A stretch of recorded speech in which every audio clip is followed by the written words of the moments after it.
അടുത്തതായി ഏവരും അതിശ്രദ്ധയോടെ പ്രതീക്ഷയോടെ കാത്തിരുന്ന രവിചന്ദ്രൻ സാറിൻ്റെ സുവിശേഷ വിശേഷണത്തിലുള്ള മറുപടി ഇവിടെ തുടങ്ങുകയാണ്. ബഹുമാനപ്പെട്ട അനിൽകുമാർ വി അയ്യപ്പൻ അത് നിർവഹിക്കുന്നതാണ്. കഴിഞ്ഞ നാളുകളിൽ രവി സാറ് ഇന്ന് വരെ പറഞ്ഞിട്ടുള്ള അസംബന്ധങ്ങൾ അത് എല്ലാവിധ തെളിവുകളുടെയും പിൻബലത്തിൻ്റെയും അടിസ്ഥാനത്തിൽ ഇവിടെ വിവരിക്കപ്പെടുകയാണ്. രവീന്ദ്രൻ സാറിനെ ചുമന്നുകൊണ്ട് നടക്കുന്ന എസൻസ് സഹോദരങ്ങൾക്കും ഞങ്ങൾക്ക് നൽകുവാനുള്ള ഒരു നല്ല ഉപദേശം എന്ന് പറയുന്നത് പഴയ പഴഞ്ചൊല്ലുകളൊക്കെ പറഞ്ഞ് കേട്ടിട്ടുള്ളതുപോലെ നിങ്ങൾ ചുമക്കുന്നത് ആരെയാണ് എന്ന് നിങ്ങൾക്ക് ബോധമുണ്ടാകണം. ഇതുപോലെ തരികിടയുമായിട്ട് നടക്കുന്ന ഒരു സാറിൻ്റെ മാഷിൻ്റെ കുട്ടികളുടെ കാര്യം എൻ്റെ ഹൃദയത്തിലേക്ക് വരികയാണ്. പണ്ടൊരു ചൊല്ല് ഞാൻ കേട്ടിട്ടുണ്ട്, ആശാൻ അക്ഷരം 1 പിഴച്ചാൽ ശിഷ്യൻ 51 പിഴയ്ക്കുമെന്നാണ്. ഇതിപ്പോൾ സാറിൻ്റെ പിള്ളേരുടെ കാര്യത്തിൽ ഒരു ഗതിയില്ല എന്നാണ് എനിക്കിപ്പോൾ തോന്നുന്നത്. എന്തായാലും സാർ ഇന്ന് വരെ പറഞ്ഞിട്ടുള്ള ഞങ്ങളുടെ ശ്രദ്ധയിൽപ്പെട്ടിട്ടുള്ള അസംബന്ധങ്ങളെ അതിൻ്റെ തക്കതായിരിക്കുന്ന നിലയിലുള്ള മറുപടി ഇപ്പോൾ ശ്രീ അനിൽകുമാർ വി അയ്യപ്പൻ നൽകുന്നതാണ്. ഇവിടെ ഞങ്ങളെ യൂട്യൂബിലൂടെ കണ്ടുകൊണ്ടിരിക്കുന്ന എല്ലാവർക്കും ഞങ്ങളുടെ നന്ദി ഒരിക്കൽ കൂടെ അറിയിച്ചുകൊണ്ട് ബഹുമാനപ്പെട്ട അനിൽകുമാർ വി അയ്യപ്പനെ വേദിയിലേക്ക് ക്ഷണിക്കുന്നു. ദൈവനാമത്തിന് മഹത്വം ഉണ്ടാകട്ടെ. മരണത്തെ ജയിച്ചു ഉയർത്തെഴുന്നേറ്റ യേശു ക്രിസ്തുവിൻ്റെ നിസ്തുല്യമായ നാമം വാഴ്ത്തപ്പെടുമാറാകട്ടെ. ആദ്യം തന്നെ ഒരു ചെറിയ തിരുത്തെനിക്ക് പറയാനുള്ളത്, നമ്മുടെ പ്രിയ സഹോദരൻ ബാലു പറഞ്ഞു, അദ്ദേഹത്തിൻ്റെ ശ്രദ്ധയിൽപ്പെട്ടിട്ടുള്ള രവീന്ദ്രൻ സാറിൻ്റെ പ്രോഗ്രാമിൽ ശ്രദ്ധയിൽപ്പെട്ടിട്ടുള്ളതെല്ലാം നമ്മളിവിടെ അവതരിപ്പിക്കുന്നത്. നിർവാഹമില്ല. സുവിശേഷ വിശേഷം എന്ന് പറഞ്ഞ ഫസ്റ്റ് വീഡിയോയിൽ തന്നെ ഞാൻ നോക്കി കഴിഞ്ഞപ്പോൾ ഒരു 19 മണ്ടത്തരങ്ങൾ കണ്ടു. അത് മുഴുവൻ ഇവിടെ അവതരിപ്പിക്കാൻ നിർവാഹമില്ല. പിന്നെ രണ്ടാമത്തേതിലാണെന്നുണ്ടെങ്കിൽ ഒരു 100 ചില്ലാൻ മണ്ടത്തരം കണ്ടു. അതും ഇവിടെ മൊത്തം അവതരിപ്പിക്കാൻ നിർവാഹമില്ല. അപ്പോൾ അവസ്ഥ അതാണ്. ഞങ്ങളുടെ സ്ഥിതി മനസ്സിലാക്കണം.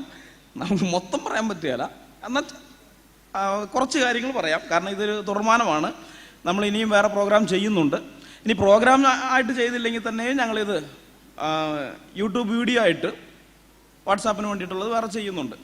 അറിയാം, നിങ്ങൾ കണ്ടിട്ടുണ്ടായിരിക്കും. പണ്ട് നബീൽ ഖുറേഷി എന്ന് പറയുന്ന ഒരു സഹോദരൻ ഈ സക്കീർ നായിക് എന്ന് പറയുന്ന ഒരു ദാവാ പ്രഭാഷകൻ്റെ ഒരു വീഡിയോ 5 മിനിറ്റുള്ളൊരു വീഡിയോ എടുത്തിട്ട് അതിൽ നിന്ന് 25 മണ്ടത്തരങ്ങൾ അദ്ദേഹം കണ്ടെത്തുകയുണ്ടായി.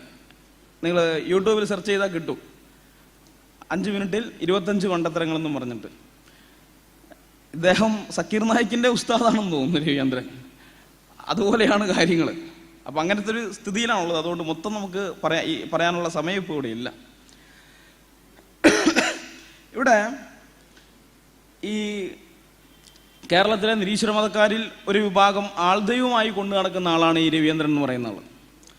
അദ്ദേഹം പറയുന്ന കാര്യങ്ങൾ സത്യത്തിൽ യാതൊരു ആധികാരികതയും ഇല്ലാത്തതാണ്. അത് ഇന്നലെ ഇവിടെ വളരെ വ്യക്തമായിട്ട് നമ്മുടെ പ്രിയ സഹോദരൻ ജെറി തോമസ് തെളിയിക്കുകയുണ്ടായി. നമ്മുടെ ഈ നാട്ടുമ്പുറത്തെ ചെറുപ്പക്കാർ പണി കഴിഞ്ഞ് വൈകുന്നേരം വന്നിരുന്ന് കലിങ്കിലൊക്കെ ഇരുന്ന് വർത്താനം പറയും. അങ്ങനെ വർത്താനം പറയുന്നതിൻ്റെ ആധികാരികത പോലും ഇല്ലാത്തതാണ് ഈ Quora.com എന്നൊക്കെ പറയുന്നത്. അതിൽ നിന്ന് വരെ കോപ്പി അടിച്ചിട്ടാണ് രവീന്ദ്രൻ സാർ പ്രഭാഷണം നടത്തുന്നത്. അപ്പോൾ അതിൻ്റെയൊക്കെ സ്ഥിതി നിങ്ങളൊന്ന് ആലോചിച്ച് നോക്ക്. എന്നാൽ ഇങ്ങനെ ഓരോ പ്രോഗ്രാമും ചെയ്യുമ്പോൾ അദ്ദേഹം അപഹാസ്യനായിക്കൊണ്ടിരിക്കുകയാണ്.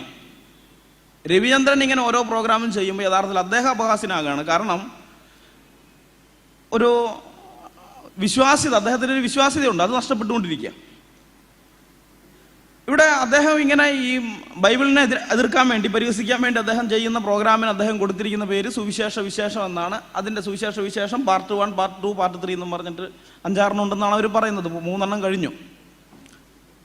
3 നാളെ 4-മത്തേതാണ് വരുന്നത്. സത്യത്തിൽ നമുക്കറിയാം സുവിശേഷം അത് വിശേഷപ്പെട്ടത് തന്നെയാണ്.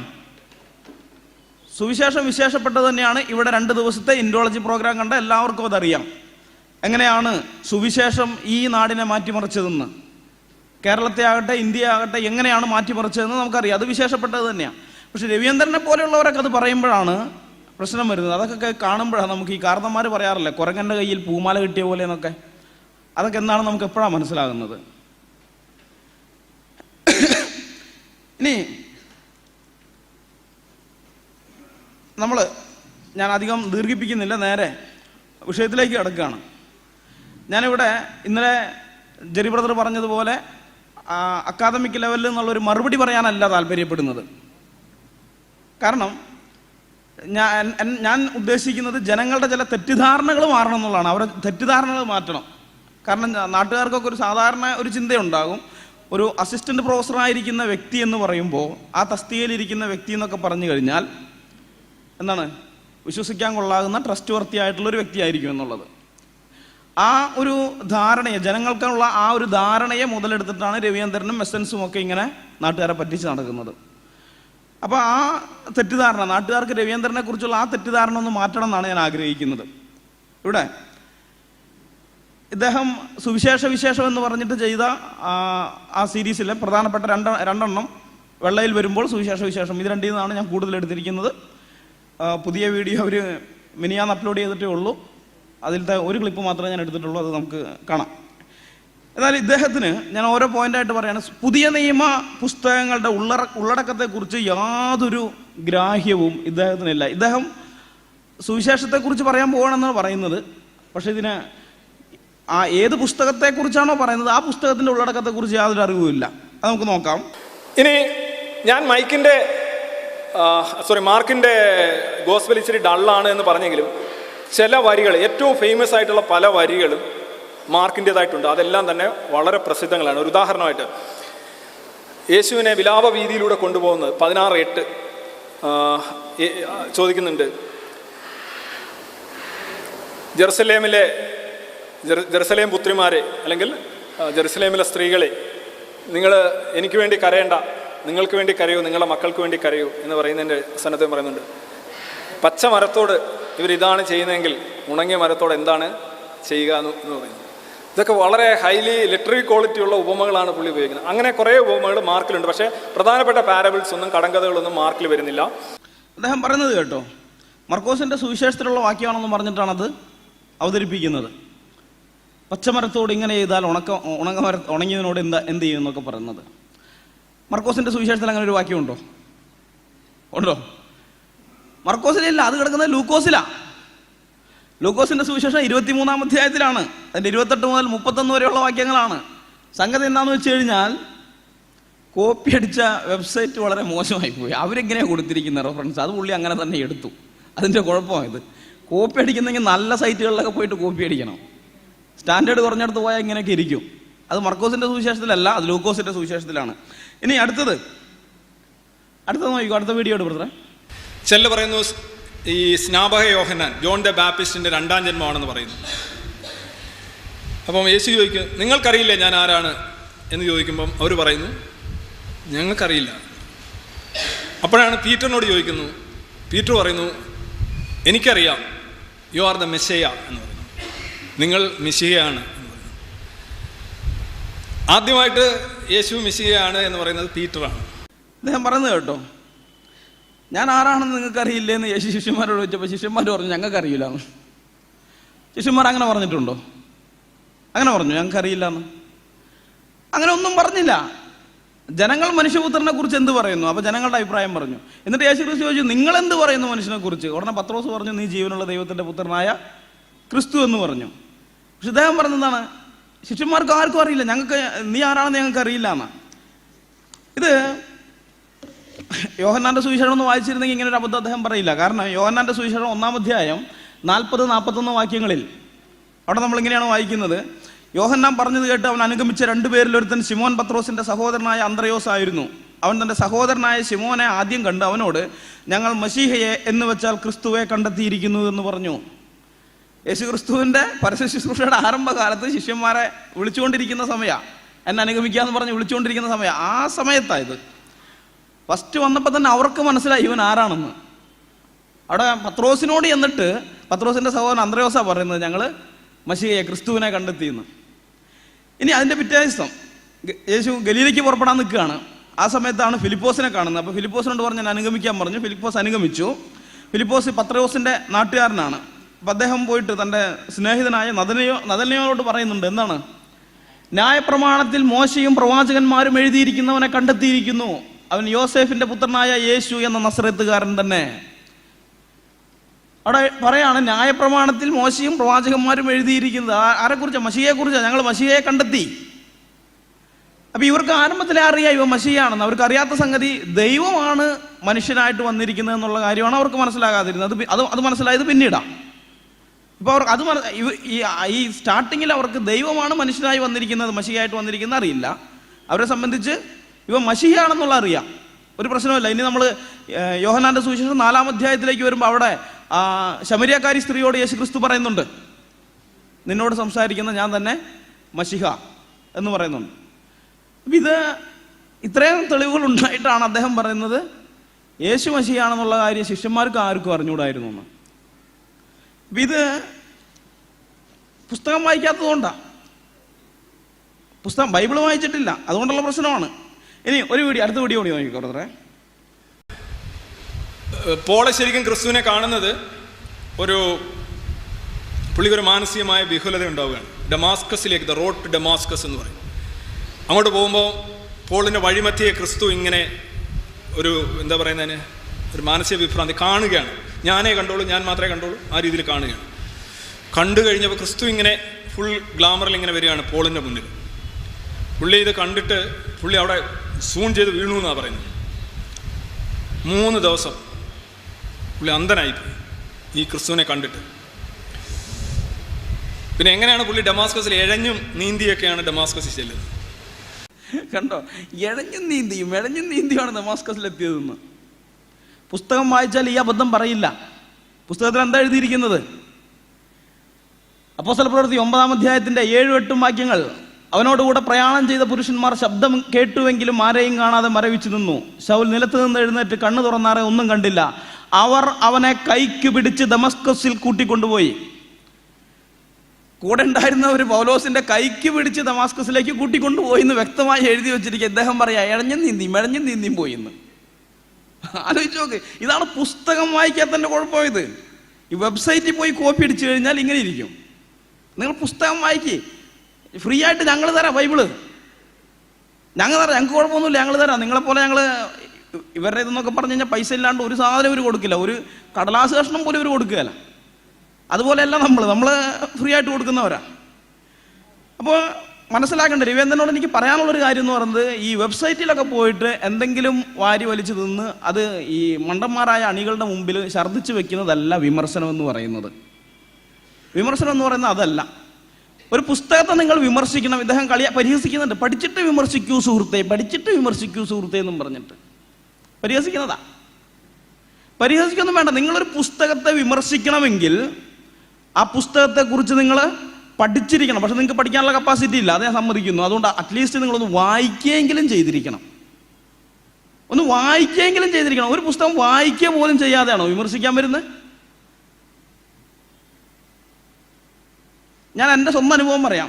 7 വർഷം ഇസ്ലാമിനെ കുറിച്ച് പഠിച്ചതിന് ശേഷമാണ് ഞാൻ വിമർശനാത്മകമായിട്ട് എൻ്റെ സ്നേഹിതന്മാരുടെ ഇടയിൽ ഒരു വാക്ക് ഇസ്ലാമിനെ കുറിച്ച് സംസാരിക്കാൻ തുടങ്ങുന്നത്. 7 കൊല്ലം പഠിച്ചിട്ട്. അത് കഴിഞ്ഞ് പിന്നെ ചില വർഷങ്ങൾ കഴിഞ്ഞിട്ടാണ് ഞാൻ അതിനെ സംബന്ധിച്ചൊന്ന് എഴുതാൻ തുടങ്ങുന്നത്. അതും കഴിഞ്ഞ് പിന്നെ എത്രയോ വർഷം കഴിഞ്ഞിട്ടാണ് ഞാൻ ഇസ്ലാമിനെതിരെ പബ്ലിക്കായിട്ടൊരു പ്രോഗ്രാമിൽ പ്രസംഗിക്കുന്നത്. ഇവിടെ സാക്ഷിയുടെ വേദിയിൽ ഇവിടെ നിന്നുകൊണ്ട് തന്നെയാണ് അതിൻ്റെ ആദ്യത്തെ പ്രസംഗം നടന്നത്. വർഷങ്ങൾ കുറേ കഴിഞ്ഞിട്ടാണ്. അതാണ് ഇൻ്റലക്ച്വൽ ഹോണസ്റ്റി, ദൈക്ഷണിക സത്യസന്ധത എന്ന് പറയുന്നത്. അറിവില്ലാത്ത കാര്യങ്ങൾ അറിവില്ലാത്തവരടുത്ത് എന്ന് പറഞ്ഞ് മണ്ടത്തരം വിളമ്പുകയല്ല, അവരെ വഴിതെറ്റിക്കുകയല്ല. നമ്മളാൽ കഴിയുന്ന വിധത്തിൽ നമ്മൾ പഠിക്കണം. അല്ലാതെ വെറുതെ പരിഹസിച്ചും പിന്നെ വെബ്സൈറ്റിൽ നിന്നൊക്കെ കോപ്പി അടിച്ചും എന്തെങ്കിലും വിളിച്ചു പറഞ്ഞാൽ അതൊന്നും വിമർശനമാവില്ല. ഇതൊരു ധാർമ്മികത എന്ന് പറയുന്നൊരു സാധനമുണ്ട്, ഇവർക്കില്ലാത്തതാണത്, പക്ഷെ ഉണ്ടാകേണ്ടതാണ്. നമ്മളെ കേൾക്കാനിരിക്കുന്ന ആൾക്കാരോട് നമുക്കൊരു ധാർമ്മിക ഉത്തരവാദിത്വമുണ്ട്. ഇപ്പം ഇവിടെ കേൾക്കാനിരിക്കുന്ന നിങ്ങളുടെ കാര്യം മാത്രമല്ല, യൂട്യൂബിൽ കേൾക്കാനിരിക്കുന്നവരോടും ആ ഒരു ധാർമ്മിക ബോധം ഉണ്ടായിരിക്കണം. കാരണം അവരുടെ സമയം, അവരുടെ ഡാറ്റയൊക്കെ കളഞ്ഞിട്ടാണ് അവരെൻ്റെ മുമ്പിലിരിക്കുന്നത്. അന്നേരം വെറുതെ നമ്മുടെ വിവരക്കേടുകൾ അവരുടെ മുമ്പാകെ വിളമ്പിക്കൊണ്ട് പ്രയോജനമൊന്നുമില്ല. ഇനി ഈ പുതിയ നിയമത്തെക്കുറിച്ച് മാത്രമല്ല അദ്ദേഹത്തിൻ്റെ വിവരക്കേട്, പഴയ നിയമത്തിൻ്റെ കേസും ഇതൊക്കെ തന്നെയാണ്. നമുക്കൊരു വീഡിയോ നോക്കാം. ഒരു നല്ല പ്രദേശത്തേക്ക് ക്ഷണിക്കുക, അത് ദൈവം ക്ഷണിച്ചു എന്ന് ഇയാൾ പറയുക. അങ്ങനെ ഇയാൾ ജനതയെല്ലാം കൊണ്ട് ഈ മരുഭൂമിയിലൂടെ ഇങ്ങനെ പോകണം. 40 ദിവസം വെള്ളവും ഇല്ല, വെളിച്ചവും ഇല്ല, കറണ്ടും ഇല്ല, വൈഫൈ ഇല്ലാതെ പുള്ളി അലയുകയാണ്. 40 ദിവസം. എത്രയെന്ന് കണ്ട 40 ദിവസം ഇസ്രായേൽ ജനം മരുഭൂമിയിലൂടെ അലഞ്ഞ ഇത് പറയാ 40 ദിവസം. ഇത് പറഞ്ഞാൽ നാക്കുപിഴയല്ല, അങ്ങനെ തെറ്റിദ്ധരിക്കരുത്. നാക്കുപിഴ ആയിട്ട് അത് ഇഷ്ടം പോലെ ഉണ്ട്, ടങ് സ്ലിപ്പ് ഇഷ്ടം പോലെയുണ്ട്. അത് പോട്ടെ, അത് മനുഷ്യ സഹജമാണ്, അത് വിടാം. നാക്കുപിഴയല്ല ഇത്. പിന്നീട് ഇദ്ദേഹം ഇത് പരിഹസിക്കാൻ എടുക്കുന്നുണ്ട്. യേശുക്രിസ്തു, അതായത് യേശുക്രിസ്തുവിനെ പഴയ നിയമത്തിലെ മോശയുമായിട്ട് എന്താണ് മോശയുടെ ആ ഒരു മോൾഡിലേക്ക് യേശുവിനെ തള്ളിക്കയറ്റാൻ വേണ്ടി ഉണ്ടാക്കിയാണെന്നൊക്കെ പറഞ്ഞിട്ട് അടുത്ത് കളിയാക്കുന്നുണ്ട്. അടുത്ത വീഡിയോ നോക്കിക്കോ. അതാണ് മോസസ്. ഈ മോസസ് തന്നെയാണ് ജീസസ് യഥാർത്ഥത്തിൽ. ആദ്യത്തെ അക്ഷരത്തിന് വരച്ചാൽ ഈ മോസസ് എന്തൊക്കെ ചെയ്തോ അതൊക്കെ തന്നെ ജീസസിനെ കൊണ്ട് ചെയ്യിപ്പിക്കുന്നുണ്ട്. എൻ്റെ ഘോരമായ പ്രസന്റേഷനിൽ ബാക്കി വരുന്ന ഭാഗങ്ങൾ കാണുമ്പോൾ നിങ്ങൾക്ക് മനസ്സിലാവും. ഈ 40 ദിവസം മോസസ് മരുഭൂമിയിലൂടെ അലയുന്നത്, 40 ദിവസം യേശു പോയി ചുമ്മാതെ മരുഭൂമിയിലൂടെ അങ്ങ് അലയും. മെഡിറ്റേഷൻ, അത് പറയുന്ന പിശാചുമായിട്ടുള്ള യുദ്ധമെന്നാണ് പറയുന്നത്. പിശാചെന്ന് പറഞ്ഞാൽ എന്തുവാന്ന് നിങ്ങൾക്ക് അറിയാം. അപ്പോൾ ആ കഥയും ഈ കഥയും കൂടെ ഒപ്പിച്ചു വരണം. കണ്ടോ, യേശുക്രിസ്തു 40 ദിവസം തൻ്റെ ശുശ്രൂഷയ്ക്ക് മുമ്പാകെ 40 ദിവസം മരുഭൂമിയിൽ പോയല്ലോ അവിടെ പ്രാർത്ഥിക്കാനായിട്ട്. അങ്ങനെ ആ പോയ സംഗതിയെ അദ്ദേഹം താരതമ്യപ്പെടുത്തുന്നത് മോശ ഇസ്രായേൽ ജനമായിട്ട് 40 ദിവസം മരുഭൂമിയിൽ അലഞ്ഞു അതാണെന്നാണ്. ആലോചിച്ച് നോക്ക്, പുസ്തകം വായിക്കാത്തതിൻ്റെ കുഴപ്പമോ ഇത്? നിങ്ങൾ ഏതൊരു പുസ്തകത്തെ വിമർശിക്കണമെങ്കിൽ ആ പുസ്തകം വായിച്ചിരിക്കണം. അതൊരു സാമാന്യ മര്യാദയല്ലേ? നിങ്ങൾ ബാലരമേനെ വിമർശിക്കണമെങ്കിൽ പോലും അത് വായിച്ചിരിക്കണം. അല്ലാണ്ട് കുട്ടൂസനുണ്ടാകിനെയും ഭാര്യ ഭർത്താക്കന്മാരെന്നൊക്കെ പറഞ്ഞു നടന്ന കാര്യമുണ്ടോ? അറ്റ്ലീസ്റ്റ് അത് വായിച്ചു നോക്കണ്ടേ? വായിച്ചു നോക്കാണ്ട് വെറുതെ കയറി പറഞ്ഞിട്ട് കാര്യമുണ്ടോ? ഇത് അതുപോലത്തെ കാര്യം ഇദ്ദേഹം ഇവിടെ ചെയ്യുന്നത്. ഇനി ഇദ്ദേഹം പറഞ്ഞൊരു കാര്യം ശ്രദ്ധിച്ചോ? ആ വീഡിയോ ഒന്നും കൂടി കണ്ടോ? അടുത്ത വീഡിയോ ഇട്ട് കൊടുത്തേ. ഒരു നല്ല പ്രദേശത്തേക്ക് ക്ഷണിക്കുക, അത് ദൈവം ക്ഷണിച്ചു എന്ന് ഇയാൾ പറയുക. അങ്ങനെ ഇയാൾ ഈ ജനതയെല്ലാം കൊണ്ട് ഈ മരുഭൂമിയിലൂടെ ഇങ്ങനെ പോകണം. 40 ദിവസം വെള്ളവും ഇല്ല, വെളിച്ചവും ഇല്ല, കറണ്ടും ഇല്ല, വൈഫൈ ഇല്ലാതെ പുള്ളി അലയുകയാണ് 40 ദിവസം. അവിടെ കണ്ട 40 ദിവസം വെള്ളവും ഇല്ല, വെളിച്ചവും ഇല്ല, കറണ്ടും ഇല്ല, വൈഫൈയും ഇല്ല പുള്ളി പറയുന്നത്. അത് പുള്ളിയുടെ അറിവേട്. ആളുടെ വിചാരം ഈ കറണ്ടും വൈഫൈയും ഒക്കെ മോശയുടെ കാലത്തേ ഉണ്ടെന്നാ. അതുകൊണ്ട് മരുഭൂമിയിൽ അത് കിട്ടിയെന്നാണ് പുള്ളി വിചാരിച്ചേ. അതുകൊണ്ടല്ല, ആ കുഴപ്പമാണ്. അപ്പൊ കറണ്ടും വൈഫൈയുടെ കാര്യം വിട്. പക്ഷെ വെള്ളവും വെളിച്ചവും ഇല്ല എന്ന് പറഞ്ഞാൽ ശരിയാണോ? വെള്ളവും വെളിച്ചവും ഇല്ലാണ്ടാണോ ഇസ്രായേൽ ജനം നടന്നത്? അടുത്ത സ്ലൈഡ് ഇട്ട് കൊടുത്തേ. അവിടെ വളരെ വ്യക്തമായിട്ട് ആവർത്തന പുസ്തകം 8-ാം അധ്യായത്തിന്റെ 14 മുതൽ 16 വരെയുള്ള ഭാഗത്ത് പറയുന്നുണ്ട്, നിന്നെ അടിമവീടായ മിസ്രയീമിൽ നിന്ന് പുറപ്പെടുവിക്കുകയും അഗ്നിസർപ്പവും തേളും വെള്ളമില്ലാതെ വരൾച്ചയുമുള്ള വലിയതും ഭയങ്കരവുമായ മരുഭൂമിയിൽ കൂടി നിന്നെ കൊണ്ടുവരികയും തീക്കൽ പാറയിൽ നിന്ന് നിനക്ക് വെള്ളം പുറപ്പെടുവിക്കുകയും. തീക്കൽ പാറയിൽ നിന്ന് വെള്ളം പുറപ്പെടുവിച്ചു കൊടുത്തൊരു ദൈവം അവരോടുകൂടി ഉണ്ടായിരുന്നു. അപ്പോൾ വെള്ളമില്ലാതെ അലഞ്ഞു എന്നൊക്കെ പറഞ്ഞ പുള്ളി പുസ്തകം വായിക്കാത്തതിൻ്റെ കുഴപ്പമാണ്. ഇനി വെളിച്ചത്തിൻ്റെ കാര്യമാണെങ്കിലോ? അടുത്ത സ്ലൈഡ് കൊടുത്തേ. വെളിച്ചത്തിൻ്റെ കാര്യം നോക്കാം നമുക്ക്. അവിടെ പുറപ്പാട് പുസ്തകം 13:21 നമ്മൾ വായിക്കുന്നുണ്ട്, അവർക്ക് വെളിച്ചം കൊടുക്കേണ്ടതിന് രാത്രി അഗ്നിസ്തംഭത്തിലും യഹോവ അവർക്ക് മുമ്പായി പോയിക്കൊണ്ടിരുന്നു. ഇനി നൂറ്റാണ്ടുകൾക്ക് ശേഷം ഈ സംഭവത്തെ അനുസ്മരിച്ചുകൊണ്ട് നെഹമ്യാവ് പ്രാർത്ഥിക്കുന്നുണ്ട്. നെഹമ്യാവ് പ്രാർത്ഥിക്കുമ്പോൾ നെഹമ്യാവ് 9:19 അവിടെ അദ്ദേഹം പറയാണ്, പകലിൽ അവരെ വഴി നടത്തിയ മേഘസ്തംഭവും രാത്രിയിൽ അവർക്ക് വെളിച്ചം കൊടുത്ത് അവർ നടക്കേണ്ടുന്ന വഴി കാണിച്ച അഗ്നിസ്തംഭവും അവരെ വിട്ടുമാറിയതുമില്ല. ഈ 40 വർഷവും അവർക്ക് വെള്ളത്തിന് മുട്ടുണ്ടായിട്ടില്ല, വെളിച്ചത്തിന് മുട്ടുണ്ടായിട്ടില്ല. അത് പുസ്തകം വായിച്ചാലേ അറിയുള്ളൂ. അതാ കുഴപ്പം, അതാ പ്രശ്നം. അത് ആൾ വായിച്ചിട്ടില്ല, വായിക്കാത്തതിൻ്റെ കുഴപ്പമാണ്. ഇനി സത്യം പറഞ്ഞാൽ ഇതൊക്കെ ഈ റെഫറൻസൊക്കെ എടുത്ത് പറയാമെന്ന് പറഞ്ഞാൽ തന്നെ നാണക്കേടാണ് നമുക്ക്. ബൈബിള് വാക്കി ഉദ്ധരിക്കുന്നതിൻ്റെ നാണക്കേടല്ല, അതുപോലും അറിയാത്ത ടീമുകൾക്കൊക്കെയാണല്ലോ നമ്മൾ മറുപടി കൊടുക്കേണ്ടി വരുന്നതെന്നുള്ള നാണക്കേട്. അതാ പ്രശ്നം. ഇത്രയും നിസ്സാരമായ സംഗതിക്ക് വരെ നമ്മൾ മറുപടി കൊടുക്കേണ്ടി വരിക എന്നൊക്കെ പറഞ്ഞാൽ കഷ്ടമാണ്. ഇപ്പം നേരത്തെ ജെയിംസ് സാറ് പറഞ്ഞു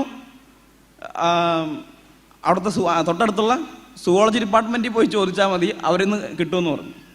പുള്ളി ചോദിക്കുന്നില്ല, പുള്ളിയുടെ ഈഗോ അതിനെ അനുവദിക്കില്ല. അപ്പോൾ സത്യം പറഞ്ഞാൽ ഈ കാര്യമൊക്കെ ഞങ്ങളുടെ സൺഡേ സ്കൂളിലെ പിള്ളേർക്ക് അറിയാം. 2-3 ക്ലാസ്സിലൊക്കെ പഠിക്കുന്ന പിള്ളേർക്ക് വരെ അറിയാവുന്ന കാര്യങ്ങളാണ് ഇതൊക്കെ. അപ്പോൾ രവീന്ദ്രൻ സാറിനോട് എനിക്കൊരു ഉപദേശം ഉള്ളത്, അല്ലെങ്കിൽ ഒരു അഡ്വൈസ് ഞാൻ പറഞ്ഞു തരികയാണ്. ഞങ്ങളുടെ അടുത്തൊക്കെ ഒന്ന് പഠിക്കാൻ താങ്കളുടെ ഈഗോ അനുവദിക്കില്ല.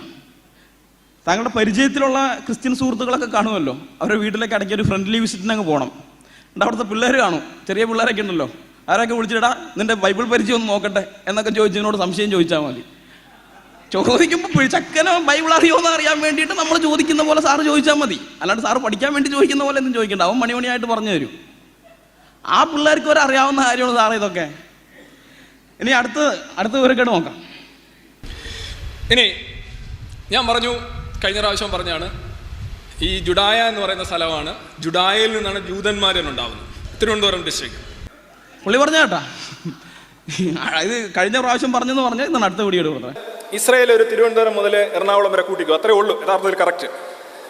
അതിൽ ആലപ്പുഴ ഭാഗം, ചേർത്തല ഭാഗമായിട്ട് വരും ഈ ഗലീലി, തിരുവനന്തപുരമായിട്ട് വരും ജുഡായ. ജുഡായയിൽ നിന്നാണ് ജൂതന്മാരുടെ ഒരു കട്ട കേന്ദ്രം അതാണ്.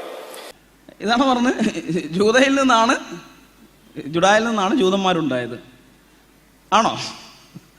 നേരെ തിരിച്ചല്ലേ സംഭവം.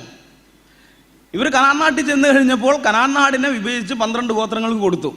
അതിൽ യഹൂദിയ ഗോത്രത്തിന് കിട്ടിയ പ്രദേശത്തിന് പിന്നീട്, ആ ഭൂമിക്ക് പിന്നീട് ആ ഗോത്രത്തിൻ്റെ പേര് വന്നു. അതായത് യഹൂദന്മാരിൽ നിന്നാണ് യഹൂദ എന്ന് പറയുന്ന സ്ഥലം ഉണ്ടാകുന്നത്, ആ സ്ഥലപ്പേരുണ്ടാകുന്നത്. അല്ലാതെ ഒരിക്കലും ഇദ്ദേഹം പറഞ്ഞതുപോലെ യഹൂദയിൽ നിന്നല്ല യഹൂദന്മാരുണ്ടാകുന്നത്. അതും അറിവില്ലായ്മയാണ്. കാരണം എന്ന് വെച്ച് കഴിഞ്ഞാൽ പുസ്തകം വായിച്ചിട്ടില്ല, അതുകൊണ്ടാണ്. പുസ്തകം വായിച്ചിട്ടില്ല. ഇനി അടുത്തത്, യഹൂദന്മാരെ കുറിച്ച് അവരുടെ സാമൂഹിക സാംസ്കാരിക, അടുത്ത ക്ലിപ്പിട്ട് പറഞ്ഞ സാമൂഹിക സാംസ്കാരിക, അതല്ല വീഡിയോ അല്ല, യഹൂദന്മാരെ കുറിച്ചോ അവരുടെ സാമൂഹിക സാംസ്കാരിക പശ്ചാത്തലത്തെക്കുറിച്ചോ യാതൊരു അറിവും രവീന്ദ്രനില്ല. അദ്ദേഹം എന്തൊക്കെയാണോ സംസാരിക്കുന്ന ആ വിഷയത്തിൽ അദ്ദേഹത്തിന് യാതൊരു അറിവില്ല. അതാണ് നമ്മളിവിടെ തെളിയിച്ചുകൊണ്ടിരിക്കുന്നത്. അദ്ദേഹം വലിയ കാര്യത്തിൽ യഹൂദന്മാരുടെ ചരിത്രമൊക്കെ വളമാൻ നോക്കിയിട്ടുണ്ട്. പക്ഷെ അത് കേൾക്കുമ്പോൾ തന്നെ നമുക്ക് മനസ്സിലാവും ഇതെന്തോ പ്രശ്നമുണ്ട്. കാരണം കോപ്പി അടിച്ചതായതുകൊണ്ടാണ്. കോപ്പി അടിച്ച് നല്ല സൈറ്റിൽ നിന്നാണെങ്കിൽ കുഴപ്പമില്ലായിരുന്നു. പ്രശ്നമുണ്ട്, നമുക്ക് ഓരോ നോക്കാം. അദ്ദേഹം പറയാണ്, 20ാമത്തെ വീഡിയോ. നിങ്ങൾ ഇന്നത്തെ ഇസ്രായേൽ എടുത്ത് നോക്കുകയാണെന്നുണ്ടെങ്കിൽ, ഒരുപക്ഷെ ഞാൻ പറഞ്ഞു, കഴിഞ്ഞ പ്രാവശ്യം പറഞ്ഞോണം, തിരുവനന്തപുരം മുതൽ എറണാകുളം വരെയുള്ള ഒരു റീജിയനാണ് ഇസ്രായേൽ. അത്രയൊക്കെ വരുള്ളൂ ഇന്നത്തെ ഇസ്രായേൽ. അതിൽ 3 പ്രധാനപ്പെട്ട ഭാഗങ്ങളെക്കുറിച്ച് ഞാൻ കഴിഞ്ഞ പ്രാവശ്യം പറഞ്ഞു. മുകളിൽ വരുന്ന ഭാഗം ഗലീലി എന്ന് പറയുന്ന ഭാഗം, സമാരിയ, അത് കഴിഞ്ഞ് ജുഡായയിലാണ് ബത്ലഹേമും ജെറുസലേമും ഉള്ളത്. അതായത് തിരുവനന്തപുരം, കൊല്ലം, ആലപ്പുഴ, വീണ്ടും അതിലേക്ക് തിരിച്ചു വരികയാണ്. Just interact like that. അപ്പം അവിടെ പ്രധാനപ്പെട്ട പല വംശങ്ങളുണ്ടായിരുന്നു. അതിലൊരു വംശമാണ് ജൂതർ. ഈ ജൂതർ ഈ 3 ഉണ്ടായിരുന്നു. ഗലീലിയിലുണ്ടായിരുന്നു, ജുഡായിലുണ്ടായിരുന്നു, സമരിയയിലുണ്ടായിരുന്നു. ഇവർ പരസ്പരം കണ്ടുകൂടായിരുന്നു. അതാണ് രസം. ഈ സത്യത്തിൽ ഈ മണ്ഡലത്തിൽ ഇദ്ദേഹം ഇതിൻ്റെ മുമ്പത്തെ വീഡിയോയിലും ഇത് പറയുന്നുണ്ട്, അതും കൂടി നോക്കാം. ഈ ജുഡായിലും സമരിയയിലും ഗലീലി എല്ലാം തന്നെ ജൂതന്മാരുണ്ടായിരുന്നു. പക്ഷെ ആ ജൂതന്മാർക്ക് തമ്മിൽ കണ്ടുകൂടായിരുന്നു. അതാണ് അതിനെക്കാട്ടി രസം. ഇദ്ദേഹം പറയാണ്, ഈ 3 പ്രവിശ്യയിൽ, അതായത് ഗലീലി, ശമരിയ, യഹൂദ്യ, ഈ 3 പ്രവിശ്യയിലും യഹൂദന്മാരുണ്ടായിരുന്നു. അവർക്ക് തമ്മിൽ കണ്ടുകൂടായിരുന്നു. ഇത് ആവർത്തിച്ച് പറഞ്ഞതുകൊണ്ടാണ് ഞാനിത് എടുത്തത്, അല്ലെങ്കിൽ ഇത് വിട്ടുകളയേണ്ട കേസാണ്. ഇത് വാസ്തവത്തിൽ അവിടെ 3 പ്രവിശ്യയല്ല, 5 പ്രവിശ്യ അവിടെ ഉണ്ടായിരുന്നു. അദ്ദേഹത്തിന് അത് അറിയില്ല. 2 ഇപ്പുറത്ത് യോർദാൻ നദിയുടെ കിഴക്ക് വശത്തുണ്ട്. ദക്കോപ്പൊലി നാടെന്ന് പറയും, പിന്നെ പെരയ എന്ന് പറയുന്ന നാട്. ഇങ്ങനെ 5 പ്രവിശ്യയുണ്ട്. ഈ 5 പ്രവിശ്യകളിൽ 4 പ്രവിശ്യകളിലെ യഥാർത്ഥത്തിൽ യഹൂദന്മാർ താമസിച്ചിരുന്നുള്ളൂ. നമ്മൾ മത്തായി 4:25 അവിടെ നമ്മൾ വായിക്കുന്നുണ്ട്, ഗലീല, ദക്കോപ്പൊലി, യെരുശലേം, യഹൂദ്യ, യോർദാൻ അക്കരെ എന്നീ ഇടങ്ങളിൽ നിന്ന് വളരെ പുരുഷാരം അവനെ പിന്തുടർന്നു. അതിൽ ഈ യെരുശലേം, യഹൂദ്യ എന്ന് പറഞ്ഞാൽ യഹൂദ്യയിൽ ഉൾപ്പെട്ടതാണ് യെരുശലേം. അപ്പോൾ പ്രവിശ്യ നോക്കുകയാണെങ്കിൽ ഗലീല, ദക്കപ്പൊലി, യഹൂദ്യ, യോർദാൻ അക്കരെ എന്ന് പറയുന്നത് ഈ പെരയാണ്. ഇതിൽ ശമരിയയുടെ കേസ് പറഞ്ഞിട്ടില്ല. കാരണം എന്താ? ശമരിയയിൽ യഹൂദന്മാർ വസിച്ചിരുന്നില്ല, അതാ കാര്യം. ഇത് നമ്മൾ ഇതിൻ്റെ എന്തുകൊണ്ടാണ് യഹൂദന്മാർ അവിടെ താമസിക്കാതിരുന്നതെന്ന് വെച്ചാൽ അതിന് ചരിത്രപരമായ കാരണമുണ്ട്. ഇത് കുറച്ച് പുറകോട്ട് പോകണം. ഈ ശലോമോന് ശേഷം രാജ്യം 2ആയി വിഭാഗിക്കപ്പെട്ടു. വടക്കേ രാജ്യം, തെക്കേ രാജ്യം. വടക്കേ രാജ്യത്തിന് ഇസ്രായേൽ എന്ന് പേര്, തെക്കേ രാജ്യത്തിന് യഹൂദ്യ എന്ന് പേര്. ഇതിൽ വടക്കേ രാജ്യമായ ഈ ഇസ്രായേലിൻ്റെ തലസ്ഥാനമായിരുന്നു ശമരിയ എന്ന് പറയുന്നത്. നമ്മൾ 1 രാജാക്കന്മാർ 16:24 അവിടെ നമ്മൾ കാണുന്നത്, ഇസ്രായേൽ രാജാവായിരുന്ന ഒമ്രി ഷേമർ എന്ന് പറയുന്ന ആളിൽ നിന്ന് ഈ ശമരിയ കുന്ന്, ഒരു ചെറിയ മലയാണത്, ആ കുന്ന് അദ്ദേഹം വിലയ്ക്ക് വാങ്ങി. 2 താലന്ത് വെള്ളിക്ക് വിലയ്ക്ക് വാങ്ങിയിട്ട് ഈ ഷേമറിൻ്റെ പേര് തന്നെ അതിനിട്ടു. അങ്ങനെയാണ് ഇതിന് ശമരിയ എന്ന് പേര് വരുന്നത്. പിന്നീട് BC 742 സൽമനേസർ 5 ശമരിയെ ഉപരോധിച്ചു. അതിനുശേഷം BC 721 ആയി കഴിഞ്ഞപ്പോൾ സർഗോൻ ഈ പട്ടണം, ഈ ഇസ്രായേലിനെ കീഴടക്കി, അത് പിടിച്ചു. ഈ സൽമനേസറുടെ അനന്തരഗാമിയാണ് അദ്ദേഹം, അത് പിടിച്ചു. അതിനുശേഷം നശിപ്പിച്ചിട്ട് ഇദ്ദേഹം എന്ത് ചെയ്യുന്നു വെച്ചാൽ അവിടെ ഉണ്ടായിരുന്ന പ്രമുഖ പൗരന്മാരെ സർഗോൻ സാമ്രാജ്യത്തിൻ്റെ വിവിധ ഭാഗങ്ങളിലേക്ക് നാടുകടത്തി. അത് കഴിഞ്ഞതിന് ശേഷം ഈ സർഗോന് ശേഷം ഏസർഹദ്ദോൻ, പിന്നെ അശൂർ ബാനിപ്പാൽ, ഇങ്ങനെ ഈ 3 ചക്രവർത്തിമാർ അശൂർ സാമ്രാജ്യത്തിൻ്റെ വിവിധ പ്രവിശ്യകളിൽ നിന്ന് ആളുകളെ കൊണ്ടുവന്ന് ഈ ശമര്യയിൽ താമസിപ്പിക്കുകയും ചെയ്തു. അതെന്തിനു വേണ്ടിയാണെന്ന് വെച്ച് കഴിഞ്ഞാൽ ആ കാലഘട്ടത്തിൽ എല്ലാ രാജാക്കന്മാരും ചക്രവർത്തിമാരും ചെയ്തിരുന്ന ഒരു നയമാണ്. അതായത് ഒരു പ്രദേശം ആക്രമിച്ച് കീഴടക്കിയിട്ട് അവിടെ പിന്നെ ഇവരുടെ നിയന്ത്രണത്തിൽ വന്നു, അപ്പോൾ അവിടെ സൈനികരെയൊക്കെ വെക്കണം. അങ്ങനെ വെക്കുമ്പോൾ ആ നാട്ടുകാർക്ക് അവിടുത്തെ ആ ഭൂപ്രദേശത്തെക്കുറിച്ച് നല്ല അറിവാണ്. എങ്ങോട്ട് പോയാൽ എവിടെ എത്തും, എവിടെ ഒളിക്കാം, എന്തൊക്കെ ചെയ്യാം, ഇവർക്ക് നല്ല അറിവ് അതിനെക്കുറിച്ച്. ഇവർ താമസിച്ച് വന്ന സ്ഥലമാണല്ലോ. പക്ഷേ ഈ പടയാളികളെ സംബന്ധിച്ചിടത്തോളം അവർ പുതിയ ആൾക്കാരാണ് ആ പ്രദേശത്ത്. അവർക്ക് ആ പ്രദേശത്തെക്കുറിച്ച് യാതൊരു ധാരണയില്ല. അപ്പം അങ്ങനെ വരുമ്പോൾ ഈ നാട്ടുകാരിൽ നിന്ന് ഇടയ്ക്കിടയ്ക്ക് ഒളിപ്പോർ ആക്രമണം ഉണ്ടാവും. ഈ പടയാളികൾ ജീവൻ കൊടുക്കേണ്ടി വരും. ഇടയ്ക്കിടയ്ക്ക് ഇങ്ങനെ ഒളിപ്പോർ ആക്രമണം ഉണ്ടാവും. അപ്പോൾ അതുണ്ടാകാതിരിക്കാൻ വേണ്ടിയാണ് ഇവിടെയുള്ള ആൾക്കാരൊക്കെ പിടിച്ചുകൊണ്ട് പോയിട്ട് വേറെ സ്ഥലത്ത് കൊണ്ടുപോയി കുടി പാർപ്പിക്കും. അപ്പോൾ ഇവരെ സംബന്ധിച്ചുള്ള ആ പ്രദേശം ഇവർക്ക് പുതിയതാണ്. അവിടുത്തെ ഭൂമിശാസ്ത്രപരമായി ഒന്നും ഇവർക്ക് അറിയില്ല. അവരവിടെ ഒതുങ്ങി കഴിയും. അതുപോലെ ആ പ്രദേശങ്ങളിലുള്ളവരെ ഇങ്ങോട്ടേക്കും കൊണ്ടുവരും. അപ്പോൾ ഇങ്ങനെ കൊണ്ടുപോകുമ്പോൾ ഒരു പ്രദേശത്ത് നിന്ന് മൊത്തം ആൾക്കാരെ ഒരുമിച്ച് കൊണ്ടുപോകില്ല. അങ്ങനെ കൊണ്ടുപോയി കഴിഞ്ഞാൽ അടുത്ത ടീം വരാൻ ചിലപ്പോൾ മാസങ്ങൾ പിടിക്കും. അങ്ങനെ ഉണ്ടാകുമ്പോഴേക്കും ഈ പ്രദേശം കാട് പിടിച്ച് ബുദ്ധിമുട്ടായി പോകും. പിന്നെ താമസിക്കാൻ ബുദ്ധിമുട്ടാണ്. പിന്നെ ഇതൊക്കെ വൃത്തിയാക്കി എടുക്കണം. അപ്പോൾ അതുകൊണ്ട് ഈ പ്രദേശം, ഈ വയലുകളും മറ്റ് കൃഷിത്തോട്ടങ്ങളും ഒന്നും കാട് പിടിച്ച് പോകാതിരിക്കാൻ വേണ്ടി, അതൊക്കെ നോക്കാൻ വേണ്ടി എളിയവരായ ആൾക്കാരെയൊക്കെ അവിടെ വിട്ടിട്ട് പോകും. പ്രഭുക്കന്മാർ, അവരുടെ കുടുംബങ്ങൾ, അങ്ങനെയുള്ളവരൊക്കെ, അതായത് ജനങ്ങളുടെ നേതാവായി തീർന്ന് നേതൃസ്ഥാനം വഹിച്ച് ഈ പുതിയ ഭരണാധികാരിക്കെതിരെ എന്തെങ്കിലും വിപ്ലവം നടത്താൻ കെൽപ്പുള്ള ആൾക്കാരൊക്കെ അവിടെ നിന്ന് മാറ്റും. അപ്പം കുറച്ച് ആൾക്കാർ അവിടെ ഇട്ടിട്ട് പോകും. അപ്പം ഇങ്ങനെ ഇട്ടിട്ട് പോയി കഴിഞ്ഞതിന് ശേഷം വേറെ ആൾക്കാരെ പുറമേ നിന്ന് കൊണ്ടുവരികയും ചെയ്തു. ഈ കൊണ്ടുവന്ന ആൾക്കാരും അവിടെ ഉണ്ടായിരുന്ന ഇസ്രായേലിൽ തമ്മിൽ ഇടകലർന്ന് അവർ വിവാഹം കഴിച്ച് അവരിൽ നിന്ന് ഒരു ജാതി ഉണ്ടായി വന്നു, ഒരു ജനത, സങ്കര ജനത എന്ന് പറയാവുന്ന. അത് യഹൂദനുമല്ല ജാതിയിൽപ്പെട്ടവനുമല്ല, രണ്ടുമല്ലാത്ത തരത്തിലുള്ള ഒരു ജനത. അതാണ് ശമര്യർ എന്ന് പറയുന്നത്. അവർ ആദ്യകാലത്ത് പല ദൈവങ്ങളെയും അതോടൊപ്പം യഹോവയെ ആരാധിച്ചെങ്കിലും പിന്നീട് കാലക്രമേണ അവർ മറ്റു ദൈവങ്ങളുടെ ആരാധനയൊക്കെ വിട്ട് യഹോവയെ മാത്രം ആരാധിക്കാൻ തുടങ്ങി. അവരുടെ പുസ്തകം എന്ന് പറയുന്നത് മോശയുടെ 5 ഗ്രന്ഥങ്ങൾ മാത്രമേ അവർ അംഗീകരിച്ചിരുന്നുള്ളൂ. അത് സമാരിറ്റൻ ഗ്രന്ഥപഞ്ചകം എന്നറിയപ്പെടുന്നു. അപ്പോൾ ഈ കൂട്ടര് ഇവരോട് യഹൂദന്മാർക്കുള്ള ഇതെന്ന് പറയുന്നത് ഭയങ്കര ഒരു വിദ്വേഷമാണ്, ഒരു അറപ്പാണ്. ശമര്യൻ എന്നൊക്കെ പറഞ്ഞു കഴിഞ്ഞാൽ ആ പേര് ഉച്ചരിക്കാൻ പോലും അവർക്ക് താല്പര്യമില്ല.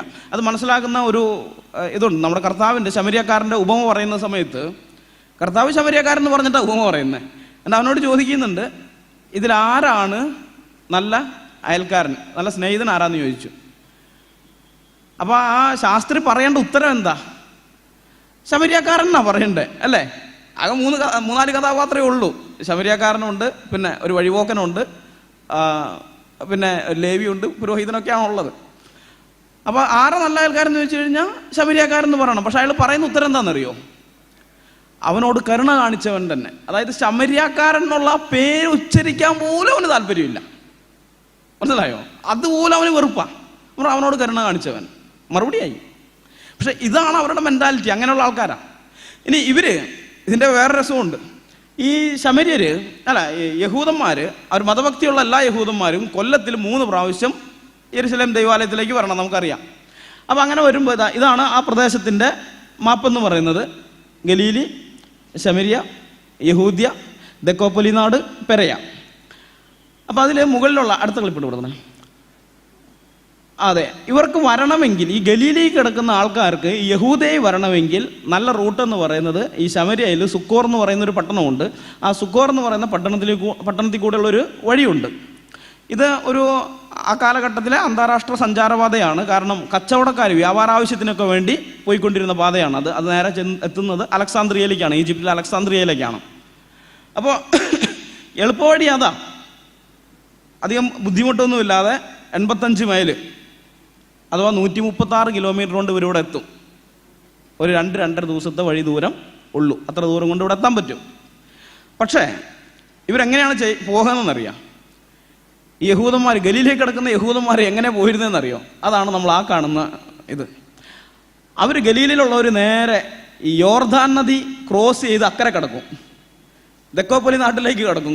യോർദാൻ നദി ക്രോസ് ചെയ്ത് ദെക്കോപ്പൊലി നാട്ടിൽ കടന്നിട്ട് അതിലൂടെ ഒരു വഴിയുണ്ട്. ആ വഴി കൂടെ വന്ന് ശമര്യ ഒഴിവാക്കി കഴിഞ്ഞിട്ട് വീണ്ടും യോർദാൻ നദി ക്രോസ് ചെയ്ത് ഇപ്പുറം കിടക്കും. അത് യെരീഹോ ഭാഗത്താണത്. യോർദാൻ നദി ക്രോസ് ചെയ്ത് ഇപ്പുറം കിടന്നിട്ട് പിന്നെ യെരുശലേമിലേക്ക് വരും. ഇതിന് ഏകദേശം ഒരു 100 ചില്ലാൻ കിലോമീറ്റർ അധികം സഞ്ചരിക്കണം ഇങ്ങനെ വരണമെങ്കിൽ. അവർക്ക് കുഴപ്പമില്ല, അവർ ആ 100 ചില്ലാൻ കിലോമീറ്റർ അധികം സഞ്ചരിക്കും. ശമരിയിൽ കാലുകുത്തണേക്കാളും ഭേദമാണ് 100 ചില്ലാൻ കിലോമീറ്റർ അധികം സഞ്ചരിക്കുന്നതെന്ന് അവർ വിചാരിച്ചിരുന്നത്.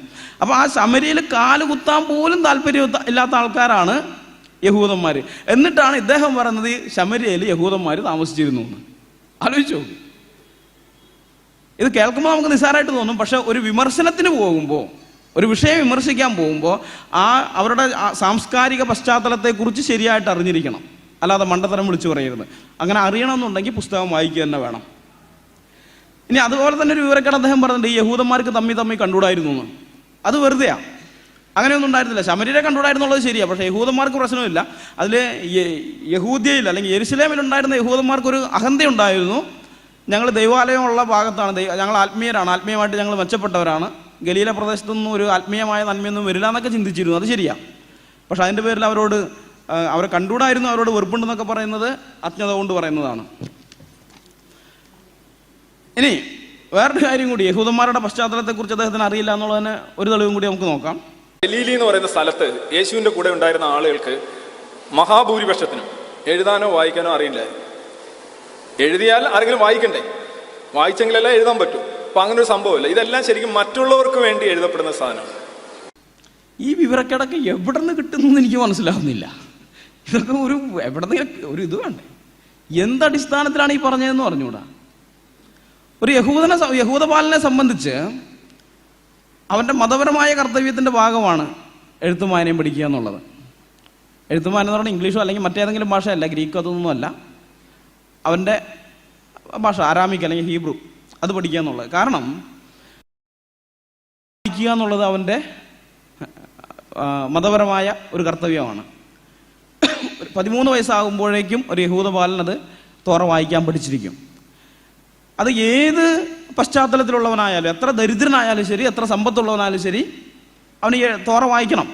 നമുക്കറിയാം, നമ്മുടെ കർത്താവ് തച്ചനായിരുന്നു, യേശു ക്രിസ്തു ഒരു തച്ചനായിരുന്നു. അടുത്ത സ്ലിപ്പിട്ട് അവിടെ നമ്മൾ വായിക്കുന്നു ലൂക്കോസിന്റെ സുവിശേഷം 4-ാം അധ്യായത്തിന്റെ 16-17 വാക്യങ്ങളിൽ, അവൻ വളർന്ന നസറത്തിൽ വന്നു, ശബത്തിൽ തൻ്റെ പതിവ് പോലെ പള്ളിയിൽ ചെന്ന് വായിപ്പാൻ എഴുന്നേറ്റ് നിന്നു. യെശയ്യാപ്രവാചകന്റെ പുസ്തകം അവന് കൊടുത്തു, അവൻ പുസ്തകം വിടർത്തി. അപ്പോൾ തൻ്റെ പതിവ് പോലെ സിനഗോഗിൽ ചെന്നു, അല്ലെങ്കിൽ പള്ളിയിൽ ചെന്ന് വായിക്കാനായിട്ട് എഴുന്നേറ്റ് നിന്നു. അപ്പോൾ ഒരു തച്ചൻ്റെ ജോലി ചെയ്തിരുന്ന ആളായാലും ശരി, ഇത് വായിക്കണം, തോറ വായിക്കേണ്ടത് അവരുടെ കർത്തവ്യമാണ്. അപ്പം ഇത് തച്ചനല്ല, മീൻപിടുത്തക്കാരനായാലും വായിക്കണം, ഈ മീൻ കൊണ്ടുപോയി ചന്തയിൽ കൊണ്ടുപോയി വിൽക്കുന്നവൻ്റെ മോനായാലും ശരി വായിക്കണം. എല്ലാവരും വായിക്കേണ്ടത്, ഇത് എഴുതാനും വായിക്കണം, അവർ പഠിക്കണം. അപ്പം ഈ കാര്യം ഇത് യഹൂദന്മാരെ കുറിച്ച് ബേസിക്കായിട്ടുള്ള അറിവാണ്. അവരെക്കുറിച്ച് നമ്മൾ പഠിക്കാൻ തുടങ്ങുമ്പോൾ തന്നെ പ്രാഥമികമായിട്ട് കിട്ടുന്ന അറിവുകളിലൊന്നാണിത്. അതുപോലെ അദ്ദേഹത്തിനില്ല. നമ്മളൊരു കാര്യം കൂടി മനസ്സിലാക്കണം, ഇത് യഹൂദന്മാർ എവിടെ ഇത് ഫോളോ ചെയ്തിരുന്നു? അറേബ്യയിലുണ്ടായിരുന്ന യഹൂദന്മാർ ഇത് ഫോളോ ചെയ്യുന്നത് കണ്ടിട്ടാണ് മുഹമ്മദ് മദ്രസ വിദ്യാഭ്യാസം എന്ന് പറയുന്ന സംഗതി ഇവർക്കിടയിൽ, മുസ്ലിങ്ങൾക്കിടയിൽ കൊണ്ടുവരുന്നത്. ചെറുപ്രായത്തിലെ തന്നെ കുട്ടികളെ അറബി എഴുതാനും വായിക്കാനും പഠിപ്പിക്കുന്നത്.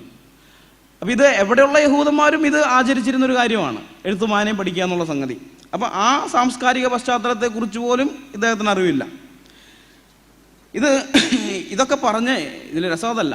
സാറിങ്ങനെ എന്തൊക്കെ പറഞ്ഞു കഴിഞ്ഞാലും ഒരു കുഴപ്പമില്ലാതിരുന്ന് കൈയടിക്കുന്ന കുറേ ഫാൻസുകളുണ്ട്. സാറിൻ്റെ ബലം എന്ന് പറയുന്നത് അതാ, ഒരു കുഴപ്പമില്ലാതിരുന്ന് കൈയടിക്കും. ഞങ്ങളുടെ സാറല്ലേ പറഞ്ഞു, സാറിന് തെറ്റാവരമുണ്ട്, സാറ് പറഞ്ഞു കഴിഞ്ഞാൽ പിന്നെ തെറ്റുകയില്ല എന്നാണ് അവരുടെയൊക്കെ ചിന്ത.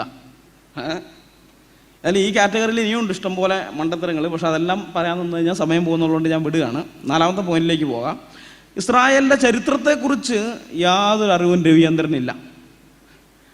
ഇത് നിങ്ങൾ ഈ വീഡിയോ ഒന്ന് കണ്ടു നോക്കണം. സത്യം പറയാൻ ഞാൻ ഞെട്ടിപ്പോയി ഇത് കണ്ടിട്ട്. അവിടെ ഇസ്രായേലിൽ 2 വിഭാഗം ആൾക്കാരുണ്ട്. ഇന്നത്തെ ഇസ്രായേൽ എടുക്കുകയാണെങ്കിൽ, അന്ന് ഇസ്രായേൽ ഇല്ല, പക്ഷേ ഇസ്രായേൽ എന്നുള്ള പേരുണ്ട്. ഇന്ന് അത് ഭാരതം പോലെയാണ് കേട്ടോ. അവർക്ക് വേണേൽ പറയാം ഇസ്രായേൽ പണ്ടേ ഉണ്ട്. ഇസ്രായേൽ പണ്ടേ ഒന്നില്ല, 1948 ഇസ്രായേൽ വരുന്നത്. ഞാൻ പറഞ്ഞ ഇസ്രായേൽ 1948 വരുന്നത്, അതിന് മുമ്പ് ഇസ്രായേൽ ഉണ്ടായിരുന്നില്ല. ചരിത്രബോധം അല്പമെങ്കിലും ഉണ്ടെങ്കിൽ ഇത് പറയുമോ?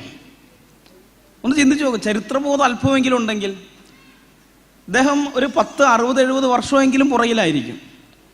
നമ്മളൊക്കെ ഇപ്പം ഇന്നിവിടെ ഇദ്ദേഹം 21-ാം നൂറ്റാണ്ടിൽ തന്നെ ജീവിക്കുന്നത്, പക്ഷേ വൈജ്ഞാനികമായി അദ്ദേഹം 10-60 കൊല്ലം പുറകിലാണ്. കാരണം ഇടയ്ക്കിങ്ങനൊരു വാദം ഉണ്ടായിരുന്നു, ഇത് വെറുതെ യഹൂദന്മാർ ഞങ്ങൾ പണ്ട് ഇവിടെ ഉണ്ടായിരുന്നു എന്നൊക്കെ പറഞ്ഞ്, ഞങ്ങളുടെ രാജ്യമാണെന്നൊക്കെ പറഞ്ഞിട്ട് ഉണ്ടാക്കിയെടുത്ത കഥകളാണെന്നൊക്കെ പറഞ്ഞൊരു വാദം ഉണ്ടായിരുന്നു. ഇദ്ദേഹം ഇപ്പോഴും ആ വാദം പിടിച്ചുകൊണ്ടിരിക്കുക. പക്ഷെ ആർക്കിയോളജി അതൊക്കെ പണ്ടേ പൊളിച്ചു കൊടുത്തു. ആർക്കിയോളജി ഇഷ്ടംപോലെ തെളിവുകൾ, ഇസ്രായേൽ എന്ന് പറയുന്ന ഒരു രാജ്യം പണ്ടുണ്ടായിരുന്നുള്ളതിന് ഇഷ്ടംപോലെ തെളിവുകൾ കൊണ്ടുവന്നിട്ടുണ്ട്. ഈ ദാവീദിൻ്റെ കാലത്തുള്ള നാണയങ്ങളൊക്കെ കണ്ടെടുക്കപ്പെട്ടിട്ടുണ്ട്, ശലോമോൻ്റെ കാലത്തുള്ള നാണയങ്ങൾ, ഇതൊക്കെ കണ്ടെടുക്കപ്പെട്ടിട്ടുണ്ട്. ഒരു രാജ്യമില്ലാതെ ആ രാജ്യം നാണയം ഇറക്കില്ലല്ലോ, കോയിൻ ഇറക്കൊന്നുമില്ലല്ലോ.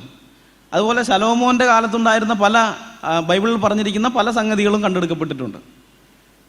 ഇസ്രായേൽ എന്ന് പറഞ്ഞ രാജ്യം ഉണ്ടെന്നുള്ളതിന് ധാരണ, ഇത് ഒന്ന് ഗൂഗിൾ ചെയ്താൽ മതി, എനിക്കതാ മനസ്സിലാവാത്തത്. ഈ പുള്ളിയാണെങ്കിൽ ഗൂഗിളാണ് അദ്ദേഹത്തിൻ്റെ അല്ല ഇത് സോഴ്സ് എന്ന് പറയുന്നത്. പക്ഷെ ഇങ്ങനെയുള്ള കാര്യങ്ങളൊന്നും നോക്കാൻ അദ്ദേഹത്തിന് മനസ്സില്ല എന്നുള്ളത് ഭയങ്കര അത്ഭുതമാണ്. അല്ല, ഞാനത് അധികം വിശദീകരിക്കാതെ ഞാൻ അടുത്തതിലേക്ക് കിടക്കുകയാണ്. ഇനി ഭൂമിശാസ്ത്രപരമായ കാര്യങ്ങളെക്കുറിച്ച് ഇദ്ദേഹം പറയുമ്പോൾ ചരിത്രത്തിൽ മാത്രമല്ല, ഭൂമിശാസ്ത്രപരമായ കാര്യങ്ങളെക്കുറിച്ച് ഇദ്ദേഹത്തിന് യാതൊരു അറിവുമില്ല. അദ്ദേഹത്തിൻ്റെ ഈ വീഡിയോ ഒന്ന് കണ്ടു നോക്കിക്കോ. കാരണം വെച്ച് കഴിഞ്ഞാൽ ഒരു ദൈവം എന്തായാലും ജൂതന്മാർക്കുണ്ട്, വഴി നടത്തുന്ന ദൈവം. ഇപ്പോൾ മോസസിനെയൊക്കെ ഈജിപ്തിൽ നിന്ന് സിനായി മരുഭൂമിയിലൂടെ നടത്തിച്ച് കാനാൻ പ്രദേശത്ത് എത്തിച്ച ദൈവം 40 വർഷം എടുത്തത്, അത്രേ ഉള്ളൂ. ഏതാണ്ട് ഒരു 8500 കിലോമീറ്റർ സഞ്ചരിക്കാനായിട്ടാണ് ഈ 40 കൊല്ലം എടുക്കുന്നത്. കാരണം എനിക്കറിയില്ല എന്താ കാരണം എന്നറിയില്ല, വഴി നടത്തുന്ന ദൈവമാണ്. അതായത് ഈജിപ്തിൽ നിന്ന് രക്ഷപ്പെട്ടു വരികയാണ്. ഏതാണ്ട് 6.5 ലക്ഷം വരുന്ന ജൂതന്മാർ, 6 ലക്ഷം ആണുങ്ങൾ തന്നെ ഉണ്ടായിരുന്നു എന്ന് പറഞ്ഞു. ആള് പറയുന്നതുണ്ടോ 40 കൊല്ലം ഇവർ സഞ്ചരിച്ചെന്തിനാന്ന് പുള്ളിക്ക് അറിഞ്ഞൂടാ, പുസ്തകം വായിച്ചിട്ടുള്ളതുകൊണ്ടാണ്. പക്ഷെ അതല്ല രസം. പുള്ളി അവിടെ പറയുന്നൊരു കാര്യം ശ്രദ്ധിച്ചോ. അദ്ദേഹം പറയുന്നത് ഈജിപ്തിൽ നിന്ന് കനാലിലേക്കുള്ള ദൂരം എത്രയാണെന്നാണ് പുള്ളി പറഞ്ഞത്? 8500 കിലോമീറ്റർ. ആലോചിച്ച് നോക്കണം, 8500 കിലോമീറ്റർ. സത്യം പറഞ്ഞാൽ ഇത് കേട്ടപ്പോൾ ഞാൻ വിചാരിച്ചു ഇദ്ദേഹത്തിന് തലയ്ക്കെന്തോ പ്രശ്നമുണ്ടെന്ന് ഞാൻ ആദ്യം വിചാരിച്ചു. വേറെ ഒന്നും കൊണ്ടല്ല, ഞാൻ പരിഹസിക്കാൻ പറയുന്നതല്ല. ഇസ്രായേലും കനാൻ എന്ന് പറയുന്ന അതിർത്തി പങ്കിടുന്ന രാജ്യം അല്ല, ഈജിപ്തും കനാനും എന്ന് പറയുന്നത് അതിർത്തി പങ്കിടുന്ന രാജ്യമാണ്. ഈ കനാൻ എന്ന് പറയുന്നത് ഇന്നത്തെ ഇസ്രായേലാണ്. ഇന്നത്തെ ഇസ്രായേലിൻ്റെ അതിർത്തിയാണ് ഈജിപ്റ്റ്. നമുക്കറിയാം, ഏതാണ് തെക്ക് പടിഞ്ഞാറെ അതിർത്തിയായിട്ട് വരും ഈജിപ്റ്റ്. അപ്പോൾ അതിർത്തി പങ്കിടുന്ന 2 രാജ്യങ്ങൾ തമ്മിൽ 8500 കിലോമീറ്റർ ദൂരം ഡിസ്റ്റൻസ് ഉണ്ടെന്ന് പറഞ്ഞാൽ സുബോധമുള്ളവൻ അത് വിശ്വസിക്കുമോ? അല്ലെങ്കിൽ ചിന്തിക്കുമോ? അങ്ങനെ ആലോചിച്ച് നോക്ക്. ഇപ്പം ഞാൻ പറയാണ്, ഇന്ത്യയും പാകിസ്ഥാനും തമ്മിൽ 8500 കിലോമീറ്ററിൻ്റെ വ്യത്യാസമുണ്ട്, ദൂരമുണ്ട്, അകലമുണ്ട്. നിങ്ങൾ എന്ത് പറയൂ എന്നെ? ഞാനത് പറഞ്ഞു കഴിഞ്ഞാൽ, ഞാനത് പറഞ്ഞാൽ അതുകൊണ്ട് എൻ്റെ ക്രെഡിബിലിറ്റി തീർന്നു. നിങ്ങൾക്ക് മനസ്സിലായി ഇവന് ഇത്രയേ ഉള്ളൂ. പക്ഷെ രവീന്ദ്രൻ അണികൾക്ക് അത് മനസ്സിലായില്ല. അതാണ് രവീന്ദ്രൻ്റെ വിജയം. വ്യത്യാസം അതാ. അപ്പോൾ ഞാൻ വിചാരിച്ച് ഇദ്ദേഹം ചിലപ്പോൾ പറഞ്ഞത് ഈ ഇസ്രായേൽ ജനം മൊത്തം മരുഭൂമിയിൽ ഇങ്ങനെ ചുറ്റിക്കറങ്ങിയൊക്കെ പോയല്ലോ. അവർ കുറേ വളയടിച്ചിട്ടൊക്കെയാണല്ലോ പോകുന്നത്, അത് നമ്മൾ നോക്കുന്നുണ്ട്. അപ്പോൾ അത് മൊത്തം സഞ്ചരിച്ച ദൂരം ഇദ്ദേഹം അങ്ങനെ ഇനി കണക്ക് കൂട്ടിയെടുത്തിട്ട് 8500 കിലോമീറ്റർ എന്ന് പറഞ്ഞതായിരിക്കും എന്ന് ഞാൻ വിചാരിച്ചു. അപ്പോഴാണ് അടുത്ത ആ വീഡിയോയുടെ ബാക്കി അടുത്ത ഭാഗം കേട്ടോ.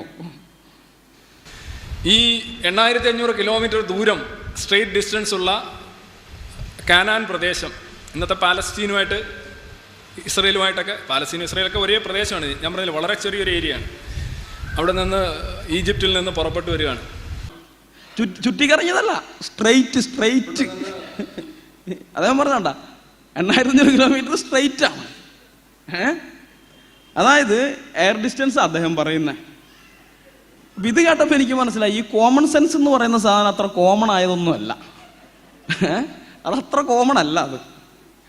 കാരണം കോമൺ സെൻസ് ഉള്ള ഒരാൾ ഇത് പറയില്ല. അതിർത്തി പങ്കിടുന്ന 2 രാജ്യങ്ങൾ തമ്മിൽ സ്ട്രെയിറ്റ് 8500 കിലോമീറ്റർ ദൂരമുണ്ട്, അകലമുണ്ടെന്ന് ഒരിക്കലും പറയില്ല. അപ്പൊ ഇത് മാത്രമല്ല, ഇനി ഇതിനൊപ്പം വേറെ ചില കാര്യങ്ങൾ കൂടി പറഞ്ഞിട്ടുണ്ട്, അതും കൂടി കേട്ടോ.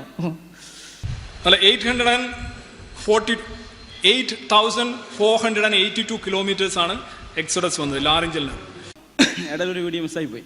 അപ്പോൾ അദ്ദേഹം പറയുന്നുണ്ട്, ഫ്ലൈറ്റിന് പോവുകയാണെങ്കിൽ ഒരു 2-3 മണിക്കൂർ കൊണ്ട് താണ്ടാവുന്ന ദൂരമുള്ളൂ ഇതൊന്നും. 8500 കിലോമീറ്ററിനെ പറ്റി പറയാം. ഇത് ഫ്ലൈറ്റിന് പോവുകയാണെങ്കിൽ 2-3 മണിക്കൂർ കൊണ്ട് നമുക്ക് താണ്ടാം. ഇനിയിപ്പോൾ ട്രെയിനാണെന്നുണ്ടെങ്കിൽ ഒരു രാത്രി അല്ലെങ്കിൽ ഒരു 2 ദിവസം എന്നൊക്കെ പറഞ്ഞു. ഇതൊക്കെ ഏത് ട്രെയിനാണെന്ന് എനിക്ക് മനസ്സിലാവുന്നില്ല. വല്ല ബഡായി എക്സ്പ്രസ് ഒക്കെ ആയിരിക്കും. അല്ലാണ്ട് ഇന്ത്യയിൽ ഓടുന്ന ഏതെങ്കിലും ട്രെയിനിലൊക്കെ വെച്ച് 8500 കിലോമീറ്ററൊക്കെ 2 ദിവസം കൊണ്ടൊക്കെ എത്തും. അപ്പം എന്തായാലും ഈ വീഡിയോ ഇതറിഞ്ഞതിന് ശേഷം ഇദ്ദേഹത്തിൻ്റെ ഫാൻസ് ഫേസ്ബുക്കിൽ ഞങ്ങളെ വെല്ലുവിളിയാണ്. രവീന്ദ്രൻ സാർ നിങ്ങളുടെ ക്രിസ്തുമതത്തെ തകർത്ത് കളഞ്ഞു എന്നൊക്കെ പറഞ്ഞ് ഭയങ്കര വെല്ലുവിളിയാണ്. എന്നിട്ട് വേറെ ഈ സാറ് പറഞ്ഞാൽ ഒരു തെറ്റെങ്കിലും നിങ്ങൾക്ക് കാണിക്കാനുണ്ടോ എന്നൊക്കെ ചോദിച്ചിട്ട് ഇത് കുറേ ശല്യമായിട്ട് വന്നു കഴിഞ്ഞാൽ പിന്നെ ഞാൻ ഈ വിഷയം എടുത്തിട്ട് ഞാൻ പറഞ്ഞു, അല്ല ചങ്ങാതി, ഈ അതിർത്തി പങ്കിടുന്ന 2 രാജ്യങ്ങൾ തമ്മിൽ 8500 കിലോമീറ്റർ ദൂരം എന്നൊക്കെ പറയുന്നത് ഇത്തിരി കടന്ന കൈയായി പോയില്ലേന്ന് ചോദിച്ചു. മാത്രമല്ല എവിടെ നിന്നാണ് 8500 കണക്ക് അദ്ദേഹത്തിന് കിട്ടിയെന്നുള്ള കാര്യം കൂടി ഞാൻ എടുത്ത് കാണിക്കുകയും ചെയ്തു. അപ്പം ഇത് കൊടുത്തതിന് ശേഷം എസൻസ് ഗ്ലോബലിൻ്റെ അടുത്ത പ്രോഗ്രാം പിന്നെ ഉണ്ടായത് ഏതാണ്? പാബി അപ്പച്ച അല്ലേ? ശരിക്കും അതിൻ്റെ പേര് അതൊന്നുമല്ല, കോപ്പി അപ്പച്ച എന്നാണ് വേണ്ടത്. പാബി അപ്പച്ച എന്നൊന്നുമല്ല, കാരണം അതും കോപ്പിയാ. ഇന്നലെ കണ്ടല്ലോ, അതും കോപ്പിയാ. അപ്പോൾ അതിനകത്ത് ഇദ്ദേഹത്തിന് മനസ്സിലായി ഇത് സംഗതി വാളി എന്നുള്ളത്. 8500 കിലോമീറ്റർ പറഞ്ഞത് വാളിപ്പോയി എന്ന് മനസ്സിലായി.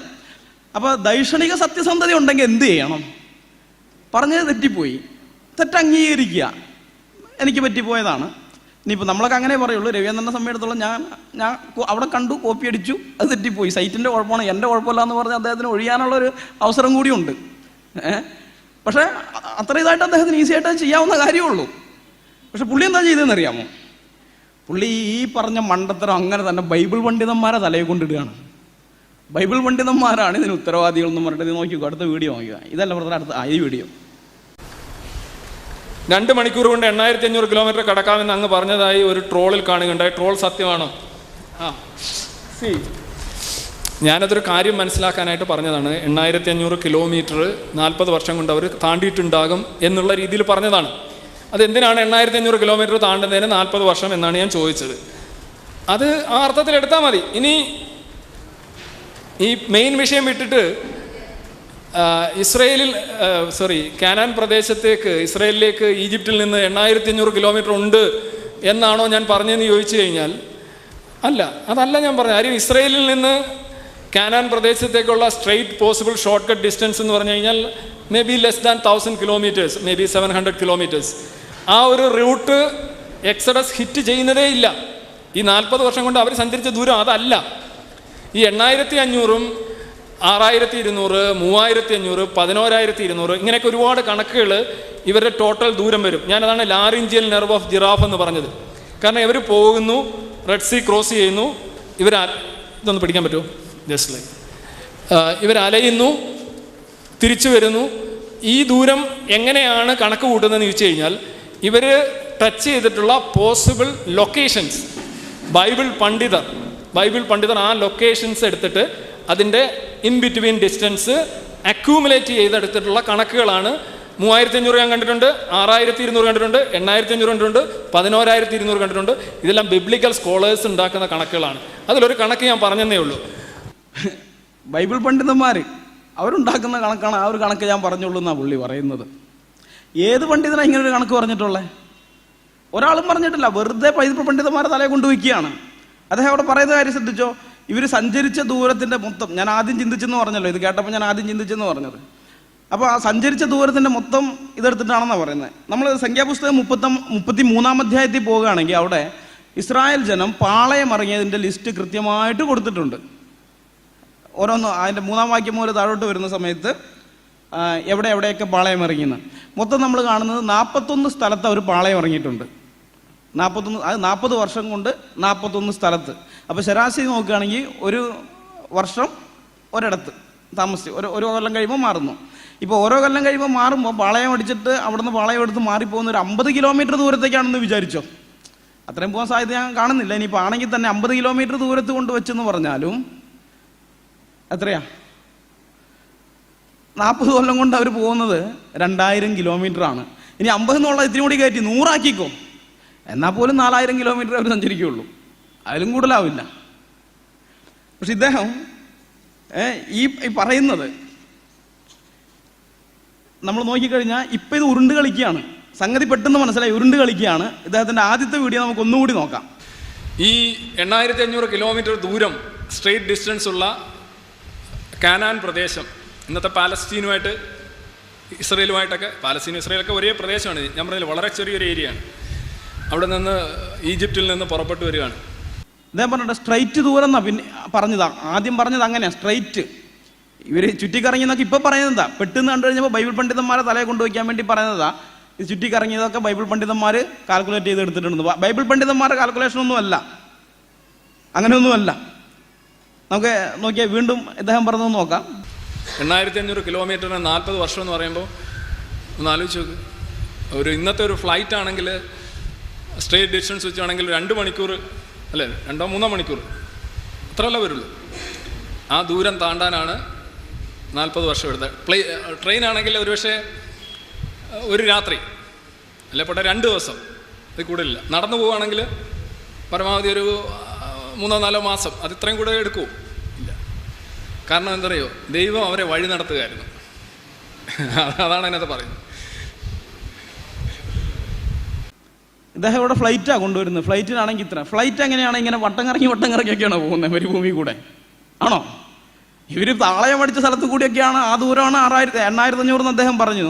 ഫ്ലൈറ്റിനാണെങ്കിൽ അങ്ങനെയല്ല. ഫ്ലൈറ്റ് പോകുന്ന എപ്പോഴും സ്ട്രൈറ്റ് അല്ലേ, എയർ ഡിസ്റ്റൻസ് അല്ലേ നമ്മൾ എടുക്കുന്നത്. അപ്പോൾ അദ്ദേഹം അവിടെ അന്ന് പറഞ്ഞത് സത്യത്തിൽ അബദ്ധമാണ്. പക്ഷെ അത് അബദ്ധമായി പോയെന്ന് കണ്ടു കഴിഞ്ഞപ്പോൾ അത് ബൈബിൾ പണ്ഡിതന്മാരെ തലയിൽ വെച്ച് കഴിഞ്ഞിട്ട് രക്ഷപ്പെടാനുള്ള ഒരു ശ്രമമാണ്. ഇതിനെയാണ് ദൈക്ഷണിക സത്യസന്ധത ഇല്ലായ്മ എന്ന് പറയുന്നത്. ബൗദ്ധിക സത്യസന്ധത ഇല്ലായ്മ എന്ന് പറയുന്ന സംഗതി ഇതാ. തെറ്റ് പറ്റിക്കഴിഞ്ഞാൽ അത് അംഗീകരിക്കാൻ പഠിക്കണം മിസ്റ്റർ രവീന്ദ്രൻ. ഇനി ഇദ്ദേഹം ഈ 8,500 കിലോമീറ്ററിൻ്റെ ദൂരം ഇദ്ദേഹത്തിന് എവിടെ നിന്ന് കിട്ടിയെന്ന് അറിയണ്ടേ? അത് നമുക്ക് നോക്കാം. ഞാൻ എന്ത് ചെയ്തെന്ന് വെച്ച് കഴിഞ്ഞാൽ ഉടനെ തന്നെ എനിക്ക് മനസ്സിലായി ഇദ്ദേഹം ഗൂഗിളിൻ്റെ ആളാണല്ലോ. ഞാനപ്പോൾ തന്നെ ഗൂഗിളിൽ കയറി നോക്കി ഇത് എന്താ സംഭവം എന്നറിയാൻ. അപ്പോൾ ഗൂഗിളിൽ ഈ കനാനിൽ നിന്ന് ഈജിപ്തിലേക്കുള്ള ദൂരം എത്രയാണെന്നും പറഞ്ഞിട്ട് സെർച്ച് ചെയ്തു. സെർച്ച് ചെയ്ത് കഴിഞ്ഞാൽ കിട്ടിയ റിസൾട്ട് ഫസ്റ്റ് വന്നത് ഇതാണ്. ബ്രദർ അടുത്ത ക്ലിപ്പ് ഇതാണ് ആദ്യം വന്നത്. 5,134 kilometre distance from Egypt to Canaan മരാരി എന്ന് പറയുന്ന ഒരു സ്ഥലമാണ് ഇത് വന്നത് ആദ്യത്തെ റിസൾട്ട്. ഇത് ഒരു കാരണവശാലും ഇത് വരാൻ പാടില്ല. 5,134 കിലോമീറ്റർ ഒരിക്കലും വരില്ല. കാരണം അതിർത്തി പങ്കിടുന്ന രാജ്യങ്ങളാണ്. അപ്പോൾ ഇതെന്താണെന്ന് അറിയാം, ഒന്നും കൂടി സൂക്ഷിച്ച് നോക്കിയപ്പോഴാണ് മനസ്സിലായത്. അത് ഈജിപ്തിൽ നിന്ന് എവിടേക്കാണ് വരുന്നതെന്ന് കണ്ടോ? നമ്മുടെ ഇന്ത്യയിലേക്കാണ്, കേരളത്തിലേക്കാണ്. ആ കനാൻ മരാരി എന്ന് പറയുന്നത് നമ്മുടെ ആലപ്പുഴയിലൊരു റിസോർട്ടാണ്, ഹോട്ടൽ റിസോർട്ടാണ്. ആലപ്പുഴയിൽ മാരാരിക്കുളത്ത് കനാൻ മരാരി എന്ന് പറഞ്ഞിട്ടൊരു റിസോർട്ടുണ്ട്. അപ്പോൾ അത് ഏതോ ടൂറിസ്റ്റ് കമ്പനിക്കാർ അവരുടെ പരസ്യമായിട്ട് അവർ ഇട്ടിരിക്കുന്നതാണ്. അതായത് ആരെങ്കിലും ഈജിപ്തിൽ നിന്ന് കേരളത്തിലേക്ക് എങ്ങാനും വരികയാണെങ്കിൽ അവർക്ക് റിസോർട്ട് ഇതാക്കാൻ വേണ്ടി കൊടുത്തിരിക്കുന്നതാണ്. പക്ഷെ നിങ്ങളൊന്ന് ചിന്തിച്ച് നോക്കണം, ഈജിപ്തിൽ നിന്ന് കേരളത്തിലേക്ക് 5,134 കിലോമീറ്റർ ഉള്ളൂ. അപ്പോഴാണ് ഈജിപ്തിൻ്റെ അതിർത്തി കിടക്കുന്ന ഈ കനാലിലേക്ക് 8,500 കിലോമീറ്റർ ഉണ്ടെന്ന് അദ്ദേഹം പറയുന്നത്. ഇനി അപ്പോൾ ഇതെനിക്ക് മനസ്സിലായി, ഇത് നമ്മൾ ഉദ്ദേശിച്ച കനാനല്ല. അപ്പോൾ പിന്നെ അടുത്തത് എന്താ? വീണ്ടും നോക്കി ഞാൻ അടുത്ത ഇതെന്താണെന്ന് നോക്കി. ഇതിൻ്റെ താഴെ ഉണ്ടായിരുന്നത് നോക്കിക്കഴിഞ്ഞപ്പോൾ ഇതിങ്ങനെയാണ് കാണുന്നത്. Distance between Egypt and Canaan 8,482 kilometre. ഇത് അദ്ദേഹം അതിന് മുമ്പുള്ളിടത്ത് പറയുന്നുണ്ട് ഇത്രയും തന്നെ, 8,482 കിലോമീറ്റർ എന്ന് അദ്ദേഹം പറയുന്നുണ്ട്. അപ്പോൾ ഇത് കണ്ടു കഴിഞ്ഞപ്പോഴും എനിക്ക് പ്രശ്നമായി. കാരണം ഇത്രയും ദൂരം വരില്ല. അദ്ദേഹം ഇത് കണ്ടു, അങ്ങനെ തന്നെ എടുത്തു. ഗൂഗിളിൽ സെർച്ച് ചെയ്തു, ഈ റിസൾട്ട് വന്നു, അങ്ങനെ തന്നെ അതെടുത്തു. പക്ഷെ നമുക്കങ്ങനെ എടുക്കാൻ പറ്റില്ലല്ലോ. ആ ക്ലിപ്പ് ഒന്ന് പുറകോട്ട് വിട്ടേ ബ്രദറെ. അല്ല, 8,482 കിലോമീറ്റേഴ്സ് ആണ് എക്സോഡസ് വന്നത് ലാറിഞ്ചിൽ. അദ്ദേഹം പറയുന്നതാണല്ല 8,482 കിലോമീറ്റേഴ്സ്. അത് ഇവിടെ നിന്ന് കിട്ടിയതാ, ഇപ്പം എടുത്തില്ലേ? അത് എടുത്താ ബ്രദറെ. ഈ distance between Egypt and Canaan എന്ന് പറഞ്ഞ് അടിച്ചു നോക്കി കഴിഞ്ഞപ്പോൾ വന്ന സാധനം ഇതാണ്. പുള്ളി അത് അങ്ങനെ തന്നെ എടുത്തു. എന്നിട്ടാണ് പറയുന്നത് ഇത്രയും ദൂരമുണ്ട്. ഇതാണ് ബൈബിൾ പണ്ഡിതന്മാരെ തലയെ കൊണ്ട് വെച്ചതിട്ടാ. ആലോചിച്ച് നോക്കണം. അപ്പോൾ ഇതെന്താ സംഭവം എന്ന് മനസ്സിലായോ? അദ്ദേഹം അത് അങ്ങനെ എടുത്തു, അദ്ദേഹം അങ്ങനെ തന്നെ എടുത്തു. അദ്ദേഹത്തിന് അത് കുഴപ്പമൊന്നുമില്ല. പക്ഷെ നമ്മൾക്ക് അങ്ങനെ അല്ലല്ലോ. അതുകൊണ്ട് ഞാനൊന്ന് ക്ലിക്ക് ചെയ്ത് നോക്കി എന്താ സംഭവം എന്നറിയാൻ വേണ്ടി. അതൊന്ന് ക്ലിക്ക് ചെയ്ത് കഴിഞ്ഞപ്പോൾ ഫസ്റ്റ് വരി തന്നെ കിടക്കുന്ന എന്താണെന്നുണ്ടോ? അടുത്ത ഇതിട്ടെ ബ്രദറെ, ഇത്തിരി വലുതായിട്ട് ഇട്ടിട്ടുണ്ട് ഞാൻ. Canaan is located in USA. അമേരിക്കയിൽ കനാൻ എന്ന് പറഞ്ഞ ഒരു ടൗണുണ്ട്. ഈജിപ്തിൽ നിന്ന് അമേരിക്കയിലെ കനാൻ ടൗണിലേക്കുള്ള ദൂരമാണ് ഈ പറഞ്ഞ 8,482 കിലോമീറ്റർ. കണ്ടോ? ഈജിപ്തിൽ നിന്ന് അമേരിക്കയിൽ കനാനിൽ വെർമോണ്ട് എന്ന് പറയുന്ന സംസ്ഥാനത്തുള്ള ഒരു ടൗണാണ്. അത് 1782-82 തോന്നുന്നു ആ ടൗണ് പണിയുന്നത്. അപ്പോൾ അവിടേക്കുള്ള ഈജിപ്തിൽ നിന്ന്, അത് കെയ്റോയിൽ നിന്ന്, ഈജിപ്റ്റ് എന്നവർ പറയുമ്പോൾ കെയ്റോ ആണ് ഉദ്ദേശിക്കുന്നത്. കെയ്റോയിൽ നിന്ന് അമേരിക്കയിലെ ഒരു കനാൻ എന്ന് പറയുന്ന ഒരു പട്ടണത്തിലേക്കുള്ള ദൂരമാണ് ഈ പറഞ്ഞ 8,482 കിലോമീറ്റർ. അണ്ണൻ അത് മനസ്സിലായില്ല. അണ്ണൻ ഇത് കണ്ടു, റിസൾട്ട് വന്നു, റിസൾട്ട് അങ്ങനെ തന്നെ എടുത്തു. ഒന്ന് ക്ലിക്ക് ചെയ്ത് നോക്കിക്കഴിഞ്ഞാൽ ഫസ്റ്റ് വരി തന്നെ ഉണ്ടായിരുന്നു. ജസ്റ്റ് ഒന്ന് ക്ലിക്ക് ചെയ്താൽ മതി. ഇവരുടെ അക്കാദമിക് നിലവാരം നിങ്ങളൊന്ന് ശ്രദ്ധിച്ചു നോക്കണം. ഇവരുടെ റിസർച്ച് മെൻറ്റാലിറ്റി എത്രത്തോളം ഉണ്ടെന്ന്. ഒരു സംഗതി ഗൂഗിളിൽ നോക്കുന്നു, വരുന്ന കാര്യം അങ്ങനെ തന്നെ എടുക്കുന്നു. ഒരു കോമൺ സെൻസ് ഉപയോഗിക്കുന്നില്ല. അതിർത്തി പങ്കിടുന്ന 2 രാജ്യങ്ങൾക്കിടയിൽ 8500 കിലോമീറ്ററിൻ്റെ ഡിസ്റ്റൻസ് വരുമോ എന്നുള്ള ചിന്ത പോലും ഇല്ല. അതുപോലും ഇല്ല, അങ്ങനെ തന്നെ എടുക്കുകയാണ്. ഇനി ഒന്ന് ക്ലിക്ക് ചെയ്ത് നോക്കിയാൽ മതി, അപ്പം വന്നേനെ ഇത്. അത് വന്നാൽ ഈ മണ്ടത്തരം പറയില്ല. പക്ഷെ അതിന് പോലും മനസ്സില്ല. ഇവരുടെ രസമായി. ഇവരുടെ വീഡിയോ ഒക്കെ തുടങ്ങുമ്പോൾ ഫസ്റ്റ് തന്നെ ഇന്ത്യൻ ഭരണഘടനയുടെ ആർട്ടിക്കിൾ 51A ഇട്ടിട്ടാണ് തുടങ്ങുന്നത്. എന്താ? ഈ മാനവികത, ശാസ്ത്രാഭിരുചി, അന്വേഷണത്വര, മാനവികത, അണ്ണാങ്കട്ട, ഇതൊക്കെ ആയിട്ടാണ് ഇവർ പറയുന്നത്. ഇവരെ അന്വേഷണത്വര, ഒരു സംഗതി കണ്ടു കഴിഞ്ഞപ്പോൾ അതിലൊന്ന് ക്ലിക്ക് ചെയ്ത് അതെന്താണെന്ന് അന്വേഷിക്കാനുള്ള മെന്റാലിറ്റി പോലും ഇല്ലാത്തവരാണ് നാട്ടുകാർക്ക് അന്വേഷണത്വര വളർത്താൻ നടക്കുന്നത്. ആലോചിച്ച് നോക്ക്. അന്വേഷണത്വര വളർത്താൻ നടത്തുന്ന ആൾക്കാരത്ര. അപ്പൊ ഇത് കേട്ടുകൊണ്ടിരുന്ന ശിഷ്യന്മാർ, അവരുടെ അവസ്ഥ ഇതിനേക്കാളും ദയനീയമാണ്. ഒരാൾ പോലും ചോദിച്ചില്ല ആ പ്രോഗ്രാമിൽ, ഒരാൾ പോലും ചോദിക്കുന്നില്ല. അല്ല സാറേ, ഇത് അതിർത്തി പങ്കിടുന്ന 2 രാജ്യങ്ങൾ തമ്മിൽ 8500 കിലോമീറ്ററിന്റെ ഈ ഡിസ്റ്റൻസ് എങ്ങനെ വരുമെന്ന് ചോദിച്ചില്ല. അത് ചോദിക്കാനുള്ള ബോധമില്ല. അതുകൊണ്ടാണ് ഇവരുടെ ഈ മാനവികത. ഇതൊക്കെ പറഞ്ഞേക്കും എനിക്ക് ചിരി വരും. വേറൊന്നുമല്ല, മാനവികത എന്നൊക്കെ പറഞ്ഞ സാധനം ഉണ്ടെങ്കിൽ നമുക്ക് മറ്റ് മനുഷ്യരോടൊരു ഉത്തരവാദിത്വ ബോധം ഉണ്ടായിരിക്കും. അങ്ങനെ ഒരു ഉത്തരവാദിത്വ ബോധം ഉണ്ടെങ്കിൽ ഒരിക്കലും ഇതുപോലെയുള്ള മണ്ടത്തരങ്ങൾ പറഞ്ഞ ആൾക്കാരെ പറ്റിക്കാൻ നോക്കില്ല. ഇവർക്ക് യൂട്യൂബ് ചാനൽ വഴി വരുമാനം വേണം, അതാണ് ഇവരുടെ ആവശ്യം, വേറെ ഒന്നുമല്ല. എന്ത് മണ്ടത്തരം പറഞ്ഞാലും, പണ്ട് സന്തോഷ് പണ്ഡിറ്റ് മണ്ടത്തരമൊക്കെ കാണിച്ച് അദ്ദേഹം സിനിമ വിജയിപ്പിച്ചതുപോലെ ഇവർ എങ്ങനെയായാലും കുഴപ്പമില്ല, ആൾക്കാർ കാണണം, വ്യൂവേഴ്സ് കൂടുന്നതനുസരിച്ച് പണം വരണം. ആ വീഡിയോ ചാനൽ തന്നെ വേറെ ടീമിൻ്റെ ആയിരുന്നു, അത് ഇദ്ദേഹം തട്ടിയെടുത്തെന്നും പറഞ്ഞിട്ട് കേസൊക്കെ നിലവിലുണ്ടെന്നാണ് ഇപ്പോൾ ഫേസ്ബുക്കിൽ പഴയ ആൾക്കാരൊക്കെ പോസ്റ്റ് ഇട്ടിരിക്കുന്നത്. അതെന്തെങ്കിലും ആവട്ടെ, അതൊക്കെ അവരുടെ ആഭ്യന്തര കാര്യമാണ്.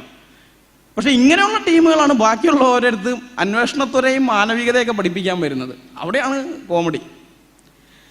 ഇനി എന്തുകൊണ്ടാണ് ഇദ്ദേഹം പറഞ്ഞല്ലോ, എനിക്ക് മനസ്സിലായില്ല 40 കൊല്ലം എന്തിനാ ദൈവം അവരെ നടത്തിയത്, വഴി നടത്തുന്ന ദൈവമായതുകൊണ്ടെന്നാണ് പറയുന്നത്. അപ്പം അതിനൊരു മറുപടി ഞാൻ വിചാരിച്ചു, ഇദ്ദേഹം മണ്ടത്തരം പറഞ്ഞു, ഇദ്ദേഹത്തിൻ്റെ അണികൾക്കെങ്കിലും ഇത് ബോധം ഉണ്ടാവുന്നു. ഈ അണികളും എന്നോട് വന്നിട്ട് ചോദിക്കുന്ന ചോദ്യം ഇത് തന്നെയാണ്. ഞങ്ങൾ ഫേസ്ബുക്കിൽ ചർച്ച ചെയ്ത് കഴിഞ്ഞപ്പോൾ ചോദിക്കുക, എന്തിനാ അനിൽകുമാറെ 40 കൊല്ലം നടത്തുന്നു? കുറച്ച് ദൂരമല്ലേ ഉള്ളൂ, അങ്ങ് നടന്നു പോയപ്പോൾ എന്തിനാ ഈ 40 കൊല്ലം നടത്തിയത്? അത് ഈ ക്രിസ്ത്യൻ പേരുള്ള നിരീശ്വരവാദികളാണ്. അത് ചെറുപ്പത്തിലൊന്നും ബൈബിൾ തുറന്നു പോലും നോക്കിയിട്ടില്ല, അങ്ങനത്തെ ടീമുകളാണ്. അല്ലെങ്കിൽ സൺഡേ സ്കൂളിൽ പോയിട്ടേ ഇല്ല. സൺഡേ സ്കൂളിൽ പോയ പിള്ളേർക്ക് അറിയാലോ ഇതൊക്കെ എന്തുകൊണ്ടാണെന്നുള്ളത്. ഞാൻ ഇതാ കാണാത്ത ഇവരുടെ ആൾക്കാർക്ക് വേണ്ടി, നിങ്ങൾക്ക് വേണ്ടിയിട്ടല്ല, നിങ്ങൾക്ക് ഇതറിയാമെന്ന് എനിക്ക് നല്ല ബോധ്യമുണ്ട്. ഇവരുടെ ആൾക്കാർക്ക് വേണ്ടി, അവരിതും കണ്ടുകൊണ്ടിരിക്കുന്നുണ്ട്, ഇപ്പോൾ ലൈവ് പോവുകയാണല്ലോ, അല്ലെങ്കിൽ നമ്മൾ യൂട്യൂബിൽ അപ്ലോഡ് ചെയ്യാൻ അവർ കാണും. അപ്പോൾ അവർക്ക് വേണ്ടിയിട്ട് ഞാനിപ്പോൾ ആ തെളിവ് തരാം. ഇവിടെ ഇസ്രായേൽ ജനം ഇവിടെ നിന്ന് പുറപ്പെട്ടു പോരുകയാണ്. ഈജിപ്തിൽ നിന്ന് അവർ പുറപ്പെട്ടു പോരുന്നു. പുറപ്പെട്ടു പോകുന്ന ദൈവം അവരെ കനാൻ ദേശത്തിൻ്റെ അതിർത്തിയിലെത്തി, കാദേശ് ബർണയിലെത്തി. ഈ കാദേശ് ബർണയിൽ എത്തിക്കഴിഞ്ഞപ്പോൾ അവിടെ നിന്ന് മോശെ ശരിക്കും പറഞ്ഞു കഴിഞ്ഞാൽ ഈ ഈജിപ്തിൽ നിന്ന് 11 ദിവസത്തെ വഴിയേ ഉള്ളൂ കനാനിലേക്ക്. 11 ദിവസം കൊണ്ട് അവിടെ എത്തും. പക്ഷേ ഇവർ 2 വർഷം എടുത്തു കാദേശ് ബർണയിലെത്താൻ. അതെന്താണെന്ന് വെച്ച് കഴിഞ്ഞാൽ ഇവർക്ക് സമാഗമന കൂടാരം പണിയേണ്ട ആവശ്യമുണ്ടായിരുന്നു. അത് മരുഭൂമിയിൽ വെച്ചാണ് പണിയുന്നത്, പുറപ്പാട് പുസ്തകത്തിൽ നമ്മൾ കാണുന്നത്. ആ സമാഗമന കൂടാരം പണിയേണ്ടുന്ന ഒരിതുള്ളത് കൊണ്ടുകൂടി അവർ 2 വർഷത്തോളം എടുത്തു. അങ്ങനെ 2 വർഷത്തിൻ്റെ ആ ഒരു ഗ്യാപ്പിൽ ഇവർ കാദേശ് ബർണയിലെത്തുന്നു. കാദേശ് ബർണയിൽ നിന്ന് 12 പേരെ, ഓരോ ഗോത്രത്തിൽ നിന്ന് ഓരോ ആൾക്കാർ വീതം 12 പേരെ തിരഞ്ഞെടുത്ത് ഈ കനാൻ ദേശം ഒറ്റുനോക്കാൻ വേണ്ടി അയക്കുകയാണ്. അവർ 40 ദിവസം അവിടെ ആ ദേശത്ത് ഒറ്റുനോക്കിയിട്ട് അവർ തിരിച്ചു വന്നു.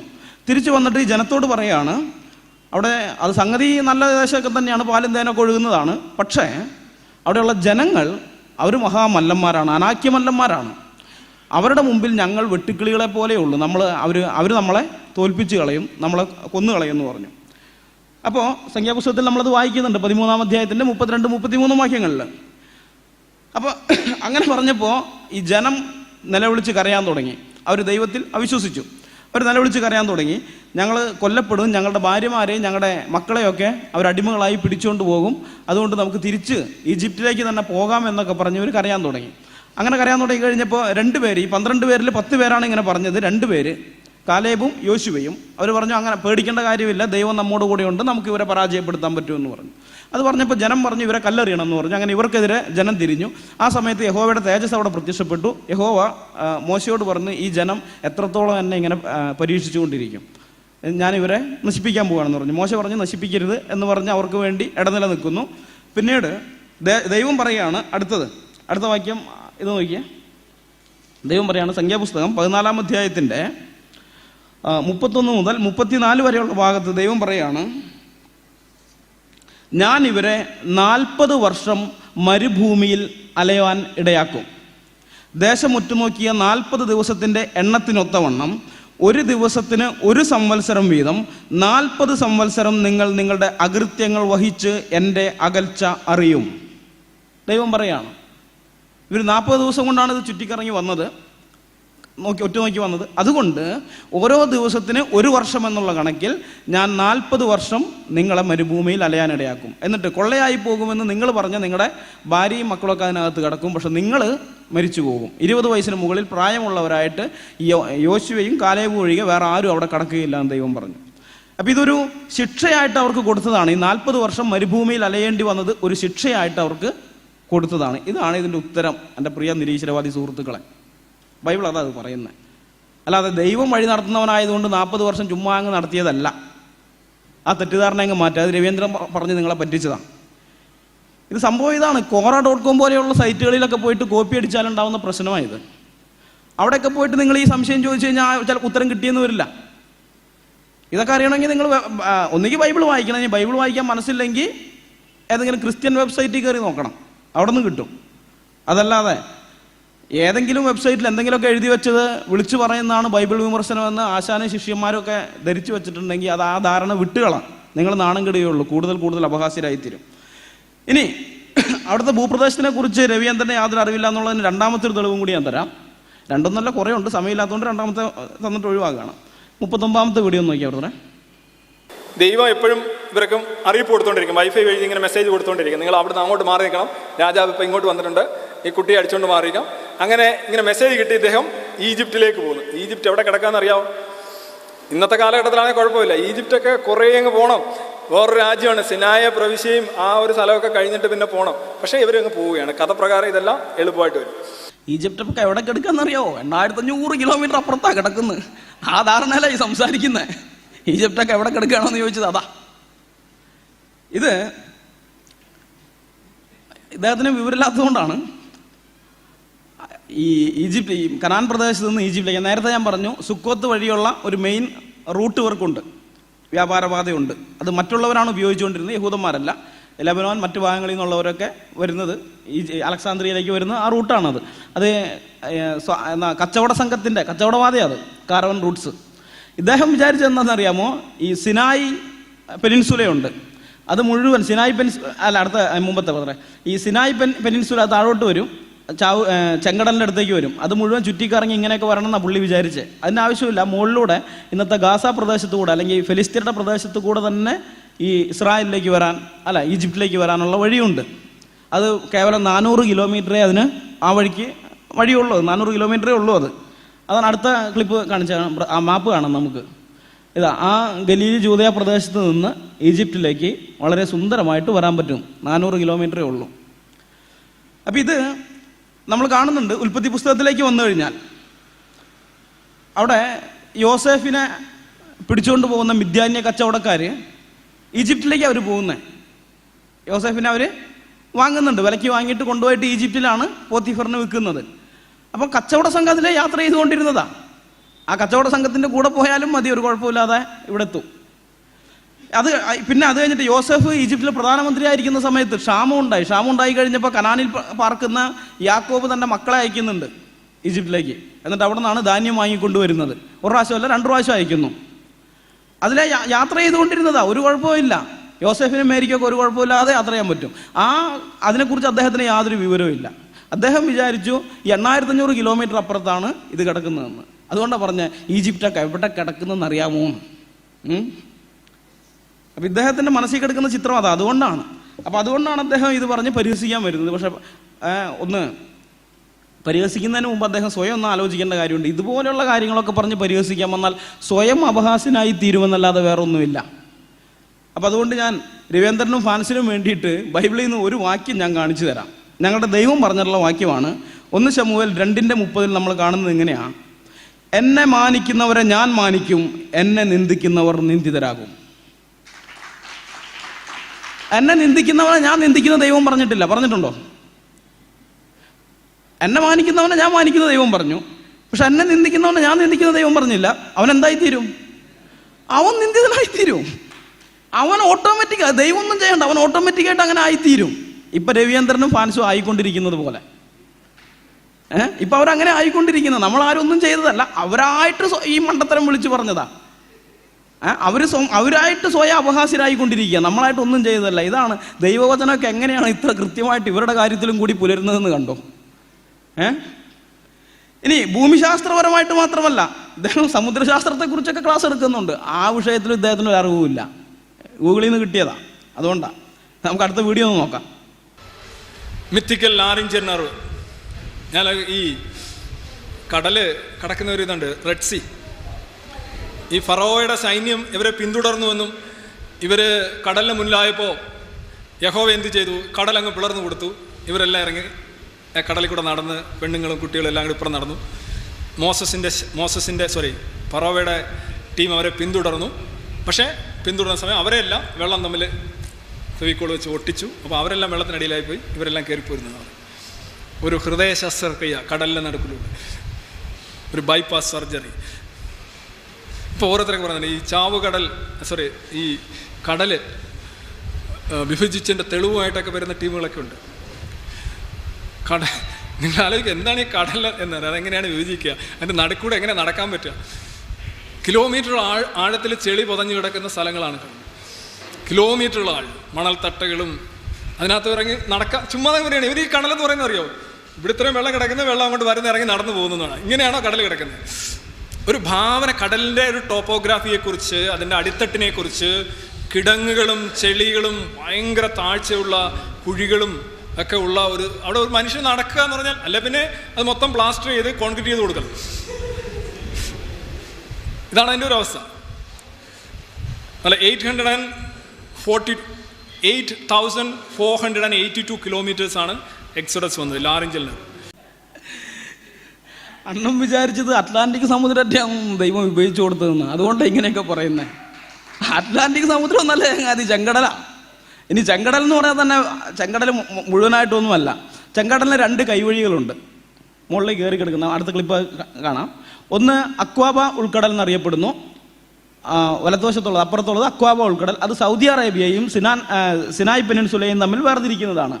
ഇപ്പുറത്തുള്ളത് സൂയസ് ഉൾക്കടലാണ്. അത് ഈ സിനായ് പെനിൻസുലയും ഈജിപ്തിനെയും തമ്മിൽ വേർതിരിക്കുന്നതാണ്, സൂയസ് ഉൾക്കടൽ. ഈ സൂയസ് ഉൾക്കടലാണ് വിഭജിക്കുന്നത്. അതായത് മൊത്തം വരുന്ന താഴെ കിടക്കുന്നതാണ് യഥാർത്ഥത്തിൽ ചെങ്കടൽ. അതിൻ്റെ 2 കൈവഴി മേലേക്ക് കയറി കിടക്കുന്നതേ ഉള്ളൂ. ആ കയറി കിടക്കുന്നതിനെ ഇത് സൂയസ് ഉൾക്കടൽ എന്ന് പേരുണ്ടെങ്കിലും അതിനെ ചെങ്കടലിന് തന്നെയാണ് വിളിക്കുന്നത്, കാരണം ചെങ്കടലിൻ്റെ ഭാഗമാണ്. അപ്പോൾ ആ സൂയസ് ഉൾക്കടലാണ് വിഭാഗിച്ചിരിക്കുന്നത്. അപ്പോൾ ഇദ്ദേഹം പറഞ്ഞത് കേട്ടോ, കിലോമീറ്ററുകൾ ആഴത്തിൽ ചെളി പുതഞ്ഞു കിടക്കുകയാണ്. കിലോമീറ്ററുകൾ ആഴം. കിലോമീറ്ററുകൾ എന്ന് പറയുമ്പോൾ ഏറ്റവും കുറഞ്ഞത് 2 കിലോമീറ്റർ എങ്കിലും വേണം, എന്നാലേ ബഹുവചനത്തിൽ പറയാൻ പറ്റുള്ളൂ. 2 കിലോമീറ്റർ എങ്കിലും വേണം. 2 കിലോമീറ്റർ എന്ന് പറഞ്ഞാൽ നമ്മൾ മീറ്റർ കണക്കിലേക്ക് കൂട്ടുകയാണെങ്കിൽ 2000 മീറ്റർ. 2000 മീറ്റർ ആഴം ഏറ്റവും കുറഞ്ഞത് വേണം. ഇതിന് ഈ സൂയസ് ഉൾക്കടലിൻ്റെ നീളം എന്ന് പറയുന്നത് 320 കിലോമീറ്റർ ആണ്. വീതി ഏറ്റവും കുറവുള്ള സ്ഥലം എന്ന് പറയുന്നത് 20 കിലോമീറ്റർ. അതുപോലെ വീതി ഏറ്റവും കൂടുതലുള്ള സ്ഥലം എന്ന് പറയുന്നത് 32 കിലോമീറ്റർ. ഇതാണ് അതിൻ്റെ ഇത്. ഇനി ഇതിൻ്റെ ആഴം എത്രയാണെന്നറിയാമോ? ഈ സൂയസ് ഉൾക്കടലിൻ്റെ ആഴം ഏറ്റവും ആഴമുള്ള ഭാഗത്ത് അതിന് 65 മീറ്റർ ആഴമേ ഉള്ളൂ. അണ്ണം പറഞ്ഞത് കിലോമീറ്ററുകൾ കാണിക്കുക, അതായത് ഏറ്റവും കുറഞ്ഞത് 2000 കിലോമീറ്റർ എങ്കിലും വേണം. പക്ഷേ encyclopedia.com പറയുന്നത് ഇതിൻ്റെ സൂയസ് ഉൾക്കടലിൻ്റെ ഇറ്റ്സ് ഡീപ്പസ്റ്റ് പോയിന്റിൽ ഇത് 65 മീറ്ററേ ഉള്ളൂ. അത് ഏറ്റവും ആഴമുള്ള ഭാഗത്ത്. ഇനി ആഴം ശരാശരി ആഴം എടുക്കുകയാണെങ്കിൽ അത് 40 മീറ്ററേ ഉള്ളൂ. 40 മീറ്റർ ആഴമുള്ള സംഗതിയാണ് പുള്ളി കിലോമീറ്ററുകൾ ചെളി പുതഞ്ഞു കിടക്കുന്നതായിട്ട് അവതരിപ്പിക്കുന്നത്.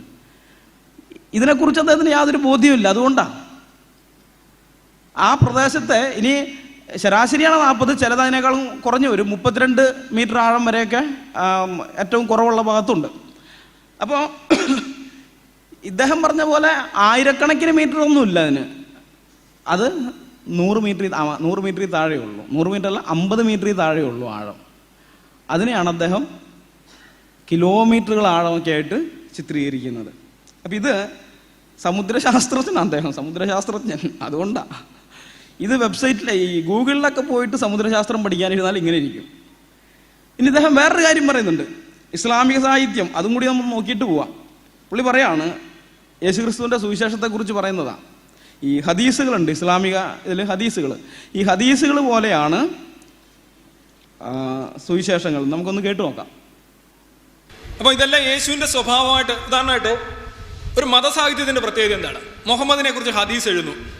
മുഹമ്മദിന് നിഴലില്ല, മുഹമ്മദിൻ്റെ വിസർജ്യത്തിന് ദുർഗന്ധമില്ല, മുഹമ്മദിന് കുറേ പുകഴ്ത്തിയിട്ടുള്ള എക്സാജറേറ്റഡ് ആയിട്ടുള്ള ഹദീസുകൾ വരുന്നു. തീരെ സഹിക്കാൻ വയ്യാത്തതുകൊണ്ട് കുറേ എണ്ണം അവർ കട്ട് ചെയ്ത് കളയുന്നു. ബാക്കിയുള്ളത് മാത്രം എടുത്തു വെച്ച് ലക്ഷക്കണക്കിന് ഹദീസുകളിൽ നിന്ന് വളരെ കുറച്ച് മാത്രമാണ് അവർ ഈ സഹീഹായിട്ടുള്ള ഹദീസുകൾ എന്ന് പറയുന്നത്. കാര്യം മറ്റേതൊക്കെ പറഞ്ഞു കഴിഞ്ഞാൽ പിടിച്ചു നിൽക്കാൻ പറ്റത്തില്ല, അത്രമാത്രം വികൃതവും വികലവുമായിട്ടുള്ള കാര്യങ്ങളാണ്. ഇത് തന്നെ യേശുവിൻ്റെ കാര്യത്തിലും സംഭവിക്കുന്നത്. ആളുകൾ എഴുതുകയാണ്, ആളുകൾ എഴുതിക്കൊണ്ടേയിരിക്കുകയാണ്. അദ്ദേഹത്തിന് ഹദീസുകളെക്കുറിച്ചോ സുവിശേഷങ്ങളെക്കുറിച്ചോ യാതൊരു ബോധ്യമില്ല, ഒരു ബോധമില്ല എന്നുള്ളതിന് നല്ല ഒന്നാന്തരം തെളിവാണ് ഈ പറഞ്ഞിരിക്കുന്ന പ്രസ്താവന. ഹദീസുകൾ എന്ന് പറഞ്ഞാൽ അതിനെക്കുറിച്ച് നമുക്ക് ചെറുതായിട്ട് നോക്കാം. മുഹമ്മദിൻ്റെ കാലത്ത് ഒരാൾ ഹദീസ് എഴുതിയില്ല. ഹദീസ് എന്ന് പറയുന്നത് ഇവർക്ക് 2 പ്രമാണമാണ്. ഒന്ന് ഖുർആൻ, അത് അവർ വിചാരിക്കുന്ന അള്ളാഹുവിൻ്റെ വചനമാണെന്നാണ്. 2 ഇവരുടെ പ്രവാചകൻ പറഞ്ഞു കൊടുത്തിരിക്കുന്നതായ ഉപദേശങ്ങൾ, കാണിച്ചു കൊടുത്തതായ കാര്യങ്ങളൊക്കെയാണ്. അതാണ് ഹദീസ് എന്നറിയപ്പെടുന്നത്. അപ്പോൾ ഈ മുഹമ്മദ് ജീവിച്ചിരുന്ന കാലത്ത് ആരും ഹദീസ് രേഖപ്പെടുത്തിയിട്ടില്ല. ഒരു ഹദീസ് ഞാൻ അതിന് തരാൻ അടുത്ത ക്ലിപ്പ് ഒരു ഹദീസുണ്ട്. അത് അല്ല എന്നാൽ ശരി, വേണ്ട അത് വിട്ടേക്ക്, അത് മിസ്സായിപ്പോയി. അപ്പോൾ അതിങ്ങനെയാണ് ആ ഹദീസ്. അബൂ സയ്യിദുൽ ഖുദ്രി നിവേദനം, നബി പറഞ്ഞു, നിങ്ങൾ എന്നിൽ നിന്നും എഴുതരുത്. ആരെങ്കിലും എന്നിൽ നിന്ന് ഖുർആൻ അല്ലാത്തത് എഴുതി വെച്ചിട്ടുണ്ടെങ്കിൽ അവനത് മായ്ച്ചു കളയട്ടെ. നിങ്ങൾ എന്നിൽ നിന്ന് ഹദീസ് പറയുക, അതിൽ തെറ്റില്ല. അതായത് ഹദീസ് നിങ്ങൾ ആരും എഴുതി വെക്കാൻ പാടില്ല, പറഞ്ഞാൽ മതി, വാമൊഴിയായിട്ട് പറഞ്ഞാൽ മതി, എഴുതി വെക്കരുതെന്ന് പറഞ്ഞു. ഖുർആൻ മാത്രം എഴുതി വെച്ചാൽ മതി എന്നും പറഞ്ഞു. അപ്പോൾ മുഹമ്മദിൻ്റെ കാലത്ത് ആരും ഹദീസുകൾ എഴുതി വെക്കുന്ന പതിവ് ഉണ്ടായില്ല. പിന്നീട് ഇദ്ദേഹം മരിച്ചു കഴിഞ്ഞ് കാലം ചെല്ലും തോറും പലരും പല കാര്യങ്ങളും നബിയുടെ പേരിൽ ഇങ്ങനെ പറയാൻ തുടങ്ങി, പലതും കൂട്ടിച്ചേർത്ത് ഇങ്ങനെ പറയാൻ തുടങ്ങി. അപ്പം അങ്ങനെയൊക്കെ വന്നു കഴിഞ്ഞപ്പോൾ സത്യമേത് വ്യാജമായതെന്ന് തിരിച്ചറിയാൻ പറ്റാത്ത സ്ഥിതി വന്നു. അങ്ങനെ വന്നപ്പോഴാണ് ഇത് പുസ്തക രൂപത്തിലൊന്ന് ക്രോഡീകരിക്കണം എന്നുള്ള ചിന്ത വരുന്നത്. ഇത് ബുക്കാരി എന്ന് പറയുന്ന ആളാണ് ഇന്ന് ഇവരുടെ പ്രമാണത്തിൽ. അതിനു മുമ്പ് വേറൊരാൾ ശേഖരിച്ചെങ്കിലും അത് ഇമാം മാലിക് എന്ന് പറയുന്ന ഒരാൾ ഇത് ഹദീസുകൾ ശേഖരിച്ചു. അത് പക്ഷേ ഇവർ ഓതൻറ്റിക്കായിട്ട് അംഗീകരിക്കുന്നില്ല. ഓതൻറ്റിക്കായിട്ട് അംഗീകരിക്കുന്നതിൽ 1ാം സ്ഥാനത്ത് നിൽക്കുന്നത് ബുക്കാരിയാണ്. സ്വഹീഹ് ബുക്കാരി എന്ന് പറയും. ഈ ബുക്കാരി എന്ന് പറയുന്ന ആൾ ആ നാട്ടുകാരനല്ല, പുള്ളി താഷ്കൻഡുകാരനാണ്. താഷ്കൻഡിൽ നിന്ന് അറേബ്യൻ ഉപഭൂഖണ്ഡത്തിൽ വന്ന് അദ്ദേഹം ഹദീസുകൾ ശേഖരിച്ചു. അങ്ങനെ അതാണ് സ്വഹീഹ് ബുക്കാരി എന്ന് പറയുന്നത്. ഇത് മുഹമ്മദ് മരിച്ച് 241 വർഷം കഴിഞ്ഞിട്ടാണ്, അഥവാ ഹിജ്റ 251 ഇത് സംഭവിക്കുന്നത്. മുഹമ്മദ് മരിച്ച് ഏകദേശം 4 സഹസ്രാബ്ദം കഴിഞ്ഞിട്ടാണ് ഇത് സംഭവിച്ചത്. ഇനി അതുപോലെയാണോ നമ്മുടെ കർത്താവിൻ്റെ കാര്യം? കർത്താവിൻ്റെ കാര്യം എങ്ങനെയായിരുന്നോ? അങ്ങനെയാണോ? അല്ല. ഇത് നമുക്കറിയാം, യേശു ക്രിസ്തുവിനെ വിസ്തരിച്ച ന്യായാധിപൻ ജീവനോടിരുന്ന കാലത്ത്, അദ്ദേഹത്തിൻ്റെ ഉപദേശങ്ങൾ കേട്ട ജനങ്ങൾ ജീവനോടിരിക്കുന്ന കാലത്ത്, അദ്ദേഹത്തിൽ നിന്ന് നേരിട്ട് കേട്ട് പഠിച്ച ശിഷ്യന്മാർ അല്ലെങ്കിൽ മറ്റുള്ളവർ, ഈ അപ്പോസ്തലന്മാരല്ലാത്ത മറ്റ് ശിഷ്യന്മാർ, അവരൊക്കെ ജീവനോടിരിക്കുന്ന സമയത്ത്, യേശുക്രിസ്തുവിനെതിരെ പ്രവർത്തിച്ച ആളുകൾ ജീവനോടിരിക്കുന്ന സമയത്ത്, യേശുക്രിസ്തുവിനെ വിസ്തരിച്ച ന്യായാധിപന്മാരെല്ലാവരും, ഒരാളെന്ന് മാത്രമല്ല, പിലാത്തോസ് മാത്രമല്ല, ഹെരോദാവും ഉണ്ട്, മറ്റ് പുരോഹിതന്മാരും, ഇവരൊക്കെയുള്ള സൻഹിദ്രി സംഘത്തിലുള്ള ആൾക്കാരൊക്കെ ജീവനോടിരിക്കുന്ന കാലത്ത്, പിന്നെ യേശുക്രിസ്തുവിനെ ക്രൂശിൽ തറച്ച ആളുകൾ, പടയാളികളൊക്കെ ജീവനോടിരിക്കുന്ന സമയത്താണ് യേശുക്രിസ്തുവിനെ കുറിച്ച് ഇവർ പ്രസംഗിക്കുന്നത്. എന്താ പ്രസംഗിക്കുന്നത്? നിങ്ങൾ ക്രൂശിൽ തറപ്പിച്ചു കൊന്ന യേശു മരണത്തെ ജയിച്ച് ഉയർത്തെഴുന്നേറ്റിരിക്കുന്നു. ഇതവർ പെന്തക്കോസ്ത് നാളിൽ തുടങ്ങിയതാണ്. പെന്തക്കോസ്ത് നാളെന്ന് പറയുന്നത് യേശുക്രിസ്തു ഉയർത്തെഴുന്നേറ്റ് കഴിഞ്ഞ് 50 ദിവസം കഴിഞ്ഞിട്ട്, അതായത് യേശുക്രിസ്തു മരിച്ച് 2 മാസം തികയുന്നതിന് മുമ്പേ തന്നെ ഇവർ പ്രസംഗിക്കാൻ തുടങ്ങി യേശുക്രിസ്തു ഉയർത്തെഴുന്നേറ്റു എന്ന്. ഈ 2 മാസം കൊണ്ട് എന്തെങ്കിലും കഥയൊക്കെ എഴുതി ഉണ്ടാക്കാൻ പറ്റുമോ? ദൃക്സാക്ഷികൾ ജീവനോടെ ഇല്ല, അവർ ചോദ്യം ചെയ്യില്ലേ? അവർ ചോദ്യം ചെയ്യും. അതേസമയം മുഹമ്മദിൻ്റെ എന്ന് പറഞ്ഞാൽ 240 കൊല്ലം കഴിഞ്ഞിട്ടാണ്. ദൃക്സാക്ഷികൾ ആരും ഇല്ല, ദൃക്സാക്ഷികളുടെ അടുത്ത തലമുറയില്ല, അതിൻ്റെ അടുത്ത തലമുറയില്ല, അതിൻ്റെ അടുത്ത തലമുറയില്ല, പിന്നത്തെ തലമുറയേ ഉള്ളൂ. എന്ത് കഥ ആർക്കും എഴുതാം. പക്ഷെ അങ്ങനെയല്ല യേശു ക്രിസ്തുവിൻ്റെ കാര്യം. ഒരാൾക്കും ഒരു കഥയും എഴുതാൻ പറ്റില്ല, ഉള്ള കാര്യം മാത്രമേ പറയാൻ പറ്റുള്ളൂ. അങ്ങനെയുള്ളൊരു പശ്ചാത്തലത്തിലാണ് യേശു ക്രിസ്തുവിൻ്റെ ചരിത്രപരത നിൽക്കുന്നത്. അവിടെയാണ് യേശു ക്രിസ്തു മറ്റുള്ള എല്ലാ ചരിത്ര പുരുഷന്മാരിൽ നിന്നും വ്യത്യസ്തനായിട്ട് നിൽക്കുന്നത്. ഇത് ഞങ്ങൾ മുൻപേ തെളിയിച്ചിട്ടുള്ളതാണ്. ഇവിടെ ഇദ്ദേഹം ഈ പറയുന്ന ഈ ഹദീസുമായിട്ട് ഇപ്പോൾ ചേർത്ത് പറഞ്ഞത് മുമ്പ് പറഞ്ഞ കാര്യത്തെ വേറെ വിധത്തിൽ പറഞ്ഞതേ ഉള്ളൂ. മുമ്പ് ഇദ്ദേഹത്തിൻ്റെ പുസ്തകത്തിൽ ഇദ്ദേഹം പറഞ്ഞു, സുവിശേഷങ്ങൾ യേശു ക്രിസ്തു മരിച്ചു കഴിഞ്ഞ് 300 കൊല്ലം കഴിഞ്ഞിട്ട് എഴുതപ്പെട്ടതാണ്. നാസ്തികനായ ദൈവത്തിൽ എന്ന പുസ്തകത്തിൽ എഴുതിയിരിക്കുക. യേശു ക്രിസ്തു മരിച്ച് 300 കൊല്ലം കഴിഞ്ഞാണ് സുവിശേഷങ്ങൾ എഴുതപ്പെട്ടതെന്ന്. ഞങ്ങളിതിന് തിരുവനന്തപുരം ഹസൻ മരക്കാർ ഹാളിൽ വെച്ച് ഞങ്ങൾ മറുപടി കൊടുത്തു. കൃത്യമായിട്ട് ചരിത്രരേഖകളെല്ലാം വെച്ച് മറുപടി കൊടുത്തതാണ്. അപ്പം അങ്ങനെ ഒരു മറുപടി കിട്ടിക്കഴിഞ്ഞാൽ അദ്ദേഹം എന്ത് ചെയ്യണം? ദൈക്ഷണിക സത്യസന്ധത അല്പമെങ്കിലും ഉണ്ടെങ്കിൽ അദ്ദേഹം എന്ത് ചെയ്യണം? ഒന്നുകിൽ ഞങ്ങൾ പറഞ്ഞ മറുപടി അദ്ദേഹം ഖണ്ഡിക്കണം, അല്ലെങ്കിൽ ഞങ്ങൾ പറഞ്ഞ മറുപടി അദ്ദേഹം അംഗീകരിക്കണം, എന്നിട്ട് തൻ്റെ വാദം പിൻവലിക്കണം. ഇത് രണ്ടും ഉണ്ടായിട്ടില്ല. ഇത് രണ്ടും അദ്ദേഹം ചെയ്തിട്ടില്ല. അദ്ദേഹം ഇപ്പം ചെയ്യുന്നത് എന്താണെന്നറിയാമോ? ഇദ്ദേഹത്തിന് മനസ്സിലായി നമ്മൾ അന്ന് അവിടെ നൽകിയ ആ ചരിത്ര തെളിവുകൾ അത് ഖണ്ഡിക്കാൻ പറ്റാത്തതാണ്. അതങ്ങനെ തന്നെ നിൽക്കും, ഒരു വിധത്തിൽ അതിനെ ഖണ്ഡിക്കാൻ പറ്റില്ല. അപ്പം അങ്ങനെ വന്നു കഴിഞ്ഞപ്പോൾ അദ്ദേഹത്തിൻ്റെ ഇത് മാറ്റി. അദ്ദേഹം എന്താ പറയുന്നതെന്ന് അറിയാമോ? 57ാമത്തെ വീഡിയോ നിട്ടേ ബ്രദറെ. അതുകൊണ്ട് തന്നെ യേശുവിൻ്റെ ഹിസ്റ്റോറിസിറ്റിയെ കുറിച്ച് ഞാനൊന്നും പറയുന്നില്ല. യേശു ജീവിച്ചിരുന്നാലും ജീവിച്ചിരുന്നില്ലേലും അദ്ദേഹം പറയാണ്, യേശു ക്രിസ്തുവിൻ്റെ ഹിസ്റ്റോറിസിറ്റിയെ കുറിച്ച് ഞാനൊന്നും പറയാനില്ല, ചരിത്രപരതയെക്കുറിച്ച് ഞാനൊന്നും പറയാനില്ല. കാരണം പറഞ്ഞിട്ട് കാര്യമില്ല എന്ന് മനസ്സിലായി. നമ്മളത് പൊളിച്ചു കൊടുത്തതാണ്. ഇനി വീണ്ടും അടുത്ത വീഡിയോയും കൂടി നോക്കിക്കോ. അപ്പോൾ നിങ്ങൾ ചോദിക്കും, നിങ്ങൾ യേശുവിനെ കുറിച്ച് ഇങ്ങനെ സംസാരിക്കുന്നു, ഇങ്ങനെ ഒരാളുണ്ടോ എന്നൊക്കെ ചോദിക്കും അല്ലേ? അതൊരു നോർമലി ഒരു ചോദ്യമാണ്. ഞാൻ 2009 നാസ്തികനായ ദൈവത്തിൽ തന്നെ എഴുതിയ ഒരു വാചകം പറയുകയാണ്, യേശുവിനെ കുറിച്ച് സംസാരിക്കാനോ യേശുവിൽ വിശ്വസിക്കാനോ യേശു ഉണ്ടാവേണ്ട ഒരു കാര്യമില്ല. ഏതെങ്കിലും ഒരു ദൈവത്തിലോ ദൈവം സമാനമായ വ്യക്തിയിലോ വിശ്വസിക്കാനും അതനുസരിച്ച് ജീവിക്കാനും അതനുസരിച്ച് ഫീൽ ചെയ്യാനും, I feel his presence in my life എന്ന് പറയാൻ അങ്ങനെ ഒരാൾ ഉണ്ടാകേണ്ട ഒരു കാര്യമില്ല. ഇത് ക്രിസ്ത്യാനിറ്റി എന്നുള്ളത് എന്താണെന്ന് അറിയാത്തത് കൊണ്ട് അദ്ദേഹം പറഞ്ഞ അബദ്ധമാണിത്.